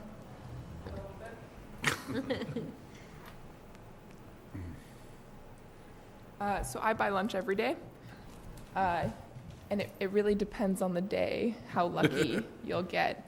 And I think the reason people will be grabbing for those fruits and vegetables is because the person you have to check out with is telling you to. That's good. And since it's free, why not? And I think, of course, it really depends on the day. Some of our meat is always a little questionable looking. But the salad bar is always fresh. They have hot pizza every day, so they're definitely good options. And made to order sandwiches. Yes, Yeah. but there have definitely been complaints about the new healthy regulations and the quantities that you get with that, which is interesting. So there are people who, some of my guy friends included, who tend to eat a little bit more than the rest of us, who are now buying 2 lunches because they feel that they're not getting enough out of just one, and so they're spending twice the amount of money to get the amount of food they feel like they need. So they're not going to the salad bar, I take it? That's correct. Okay. You can eat as much as you want at the salad bar. Do you have enough time to have like a sit down, like just digest? I mean, we have 20 minutes, so no, but I don't see how that can be changed during the school day, and I think kids understand that. And I'm lucky. Some of my free periods fall when lunch is, so I get to go outside in the courtyard and eat at a leisurely pace. But when we have French exchange students here, they're always baffled at how short our lunch period is, since they have about 2 hours at home to go and get lunch. Break. Yeah. It's a thought we could go to 5. I don't know. I don't know how people would feel about that. I know when I was in China last year, and I was just thinking, it was just about this time that we went to China, and I was thinking about this and the other day. And in China at lunch, they do have a good 45 minutes to an hour, but half hour every day is for a nap. Right. So they eat, and then they must take a nap. And the students put their head down their desk. And this is all over China. I thought it was just this particular school I was at. That's not the case. I think there are a lot of kids who would do that. And I think probably a lot of kids in Junior and senior year. fifth period, you probably see a lot of that, right? Yeah. I think we know some sophomores that would go along with that, too. Yeah. Anyway, thank you very much for your comments. Thanks. I also want to, there's a number of things. The Arlington High School field, there have been a number of emails and conversation about the status of the field on the back as to whether it was going to be ready for spring practice. And that was the intent from the very beginning, that we would be able to, that we fully expected that the temperatures in March would be conducive to having everything melt down. Well, March didn't turn out like we thought. In fact, not at all. And as a result, there are still snow packs out there. But at this point, to move them, which have now become very hard, would would destroy the field more. So what is going to happen with the field is that it is offline for this spring, but we're going to begin this is something that probably has been needed for a long time, and this is giving us an opportunity to do it. We're going to put in a new irrigation system back there and do a complete revitalization of the field so that it's ready for the fall season. So we do recognize that it's off, and our interim athletic director and director of recreation have been working on alternate schedules for practices, and they have that all worked out. Some of the times may not be as convenient a location, but it's from what I understand is that it is it's all been worked out. We won't be using that field for snow next year, I hope. We are not using that field for snow. The Thank town now, what the challenge will be in Arlington is if we ever have a snowstorm like that, is where to put it, though. The parking lot at the reservoir was just simply not big enough. So I know that we know from experience now that we're not going to do this again, and we'll have to think of an alternative. But we also hope we don't have another storm like that, but who knows? I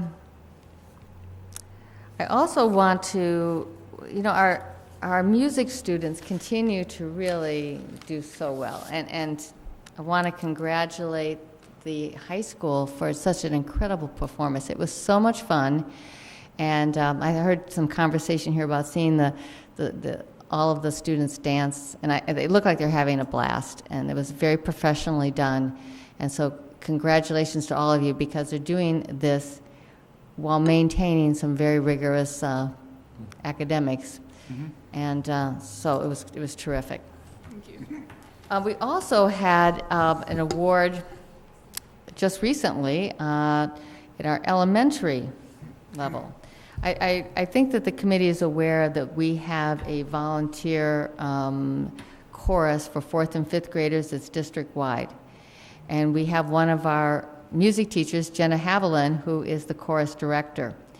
And these students come together once a week, and they entered one of the festivals at Norwood High School for students of this level, and they left the competition with a silver medal. So they did really, really well. So congratulations to Jenna Haviland and all of her students that participate in the chorus, and they are from all of the schools in the district. So that's also another wonderful thing for our students to be able to come together at the 4th and 5th grade and get to meet people from other schools. But they rehearse once a week for an hour and a half on Thursdays, and if any upcoming 4th grade parent wants to, or 5th grade parent would like to have their students involved in this program, you can just contact Ms. Haviland at the Arlington email address. We are at the stage, I mentioned to you last time that we had finished our central registration. And I just want to mention to you, we have elected to take advantage of a service the Department of Education offers, which is a data audit. And we have the auditor here this week. And one of the things that she's already been very complimentary about is that we've gone to central registration, because the more times you try to transfer data or have different people input it, the data is not as pristine as it could be, should be. And by the way, I will give you an update on her findings down the road. But we have finished central registration. We still have some people who are on the census, whose letters have not been returned, and who have not notified us if their child will be in school next year, and we need to know that. So we're following up on that. But meanwhile, we do have the vast majority of people registered. What was also interesting is the number of people who registered who were not on the census. Another interesting little thing. So at any rate, today, I believe tomorrow, the letters are going out from all of the elementary schools to parents, letting them know about the kindergarten night, which is Thursday, April 25th. Tomorrow, the letters to parents in buffer zones who have siblings in schools are going out as well. And probably by next Tuesday, no later than Wednesday, letters to all parents and guardians who are in the buffer zones with their school assignment will go out. So everyone who has registered will be notified of their assignment, and they will also have their letter from their school telling them about the kindergarten night and for future activities that will be happening for kindergarten students this spring. So I want to really thank Leilani D'Agostino. She just did a terrific job in organizing all this and maintaining the data, and we're still working at it. I also want to give you an update on this Director of Special Education search. As you know, we began that process in November, and it is now April. And in that process, we had a search committee made up of parents, teachers, administrators, that interviewed a number of candidates. And as you know, we had 3 finalists that were selected, and one of the finalists withdrew. Another finalist was offered the position and ended up withdrawing and wanting to stay in her home district. And then we subsequently had another candidate that we brought forward who, again, decided to remain in her district. So it's been a long process, and we're at the point where we really do need to have clarity about the leadership in the special education department going forward next year, particularly since we are doing such a major implementation next year with respect to staffing in the elementary schools. So I have talked with Kathleen Lockyer and asked her whether she'd be willing to continue in her role as interim next year, and she has agreed. However, as you know, she has been working on a waiver because she is retired from her previous position, and I will have to go through a waiver process with the Department of Education. I do not expect getting a waiver will be a problem, but we can't, I can't make it really an official appointment until that happens. And since it's interim, I certainly would want you to know about this, but you don't need to you don't have to vote on the interim for next year. But what the plan will be is we'll again go out next year and look for a director with a search committee, and probably for that position we'll start early again, and hopefully be successful next year. So we also have 3 finalists. We weren't able to put the announcement for the Hardy principal position.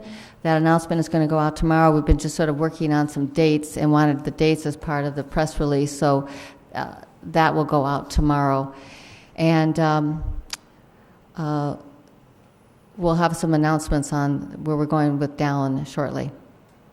All right. So it's been and I want to compliment and Rob Spiegel, because this has been a lot of work, and he's just done a wonderful job, and all the phone calls and the resume reading. I mean, it's quite an undertaking to have this many searches at this level, and he's done it now 2 years in a row, and unfortunately I know he's probably inwardly groaning, thinking we're going to go through special education again next year. Yeah, I'd like to not have a failed search, a successful search. Well, we did. We had a very successful high school search, and I'm very confident we'll have a successful Hardy search. Yes, at this point. But on the other hand, I think there's also a real plus with the special education director remaining next year, because she has been instrumental in helping us create this vision of how we need to move forward, and to have her leadership as we do this will be. We've done some of it this year already with related services, and next year will be the wider implementation. So that's where we are with searches. And let me just see my notes if there's anything else. I believe that's it. Thank you. Moving on to subcommittee and liaison reports. Policies and procedures, we have not met. Mr. Thielman? I think Should we our practice is to approve your approve this first? recommendations. So I'm going to move approval of the chairman's recommendations for subcommittee and liaison and other assignments for Yep. FY14. Second. I have one modification. Can I make it as a Yeah. friendly? Yeah. The EDCO board, I'd like to move that Mr. Hayner is our liaison to the EDCO board, not Dr. Ampey. I have his consent. So, yeah. Oh, and And to add a bus driver negotiations team that will be Same as. assigned to Mr. Hayner and Ms. Starks and Mr. Schlickman, if that's okay with you two. Yep. Okay. Does anyone have any further changes or additions? So with those amendments, okay. So I move with the changes the chair made. Second. All those in favor? Aye. All those against? Okay. So getting to our formerly headed personnel on our subcommittees, Policy and procedures, we had nothing to report. Budget? Nothing to report? Community relations? Nothing to report? CIAA? Yes, we have a motion from our last meeting. So if you look at the draft minutes from April 4th, 2013, the bottom of the first page, I'll just make the motion. We move adoption of the superintendent educator evaluation pilot proposed by Dr. Bodie with an understanding that the pilot will be completed by the last school committee meeting in June. Second. So in your packet is the draft superintendent education evaluation pilot that Dr. Bodie put together, and essentially this is a proposed pilot of District Goal 1-1, create or identify 2 common assessments at every level in all disciplines to measure student progress in order to maintain high expectations for learning, teacher consistency, and a common focus on instruction.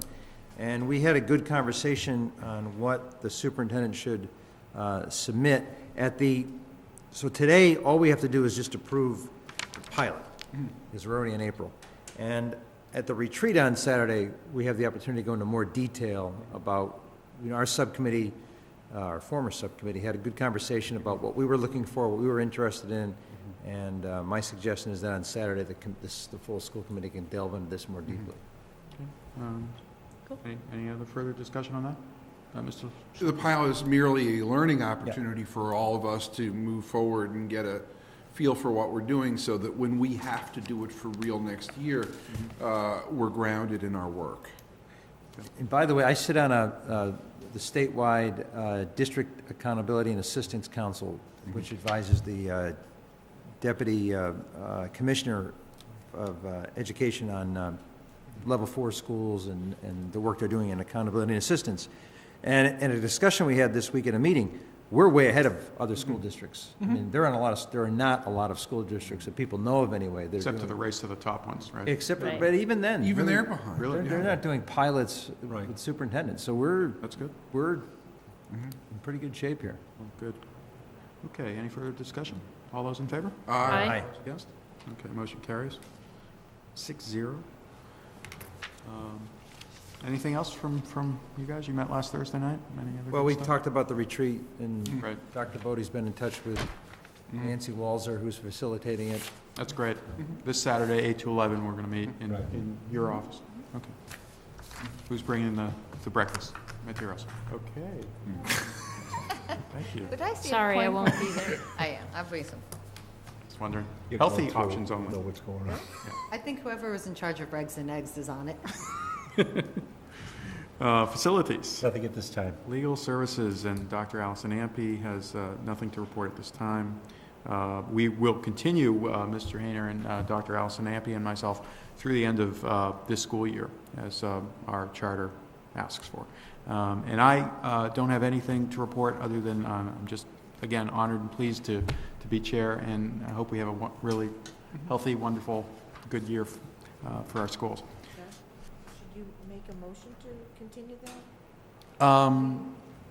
I believe when there's a special subcommittee developed, it lasts under policy to the end of the school year? School or it year, doesn't? it's a school year. The end of the Not- school year. Yeah, Yep. so we actually are still assembled as, It goes until we bring forward a report to be accepted or discussed with the committee. So we're not ready to provide the report as yet. right. But if the report is not going to be till after the end of the school year, Then we'd have to either be continue the work. extended or Right. taken apart, Okay. whatever we do. Okay, I'd like to move consent agenda. All items listed with an asterisk are considered routine and will be enacted by one motion. There will be no separate discussion of these items unless a member of the committee so requests, in which event the item will be considered in its normal sequence. Approval of warrant number 13139 dated March 28, 2013. Total warrant amount $440,816.59. Excuse me. Minutes for approval, none. Ida Robbins Scholarship recipients. Yes. So, do I have a motion? So moved. Second. All those in favor? Aye. All those against? 6-0. Motion carries. Okay. Shall we table secretary's report? Yes, please. No, we just pass it by. No need to table it. No need. Just Let it go? Okay. Nothing to report Nothing this to week. report. Thank you. How's that? Okay. I think there's nothing else on the agenda. We'll move for executive session. Do I make the motion, or do I ask someone to make the motion? You ask someone to make it. Okay. But you often, You you read will read I'll why read we're it. entering I gotcha. Okay. session. I'd like, to move that we enter executive session to conduct strategy sessions in preparation for negotiations with union and or non-union personnel, or contract negotiations with union and or non-union, in which, if held in an open meeting, may have a detrimental effect. To conduct strategy with respect to collective bargaining or litigation, of which held in an open meeting may have a detrimental effect. Collective bargaining may also be conducted. To update on superintendent contract negotiations, vote to approve Dr. Catherine Bodie superintendent contract, and we will be coming out of executive session in open meeting again to actually take that vote in open session. So moved. Second. All those in favor? Roll call. Roll call, please. Yeah, yeah. Aye? Aye. Aye. Aye. Aye. All those against? Okay, 6-0, and I'm going to bang the... We're now in Good executive. job.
The school committee is coming out of executive session into open session now at 9:37 PM, April 11th. We have two motions that we are going to vote on. Ms. Heim? Motion to approve the employment agreement by and between the Arlington School Committee and Kathleen Bodie, EDD, dated Today. Okay. Second. Okay, any discussion? All those in favor? Aye. All those against? Okay, the motion carries 6-0. And we have another motion to present. Thank you, Mr. Thielman. Move that the Arlington School Committee allocates $275 per teacher for credit reimbursement for successful completion of the Retail Rethinking Equity in Teaching of English Language Learners course, and $225 per teacher for incentivizing them for the first-year option in rostering. No funds will be distributed until a teacher successfully completes all course requirements. Second. Second. Any further discussion? All those in favor? Aye. All those against? Okay, the motion carries 6-0. Yes, motion Ms. to Hines? adjourn. Second. Thank you. All those in favor? Aye. Motion carries. Good 20 night. minutes before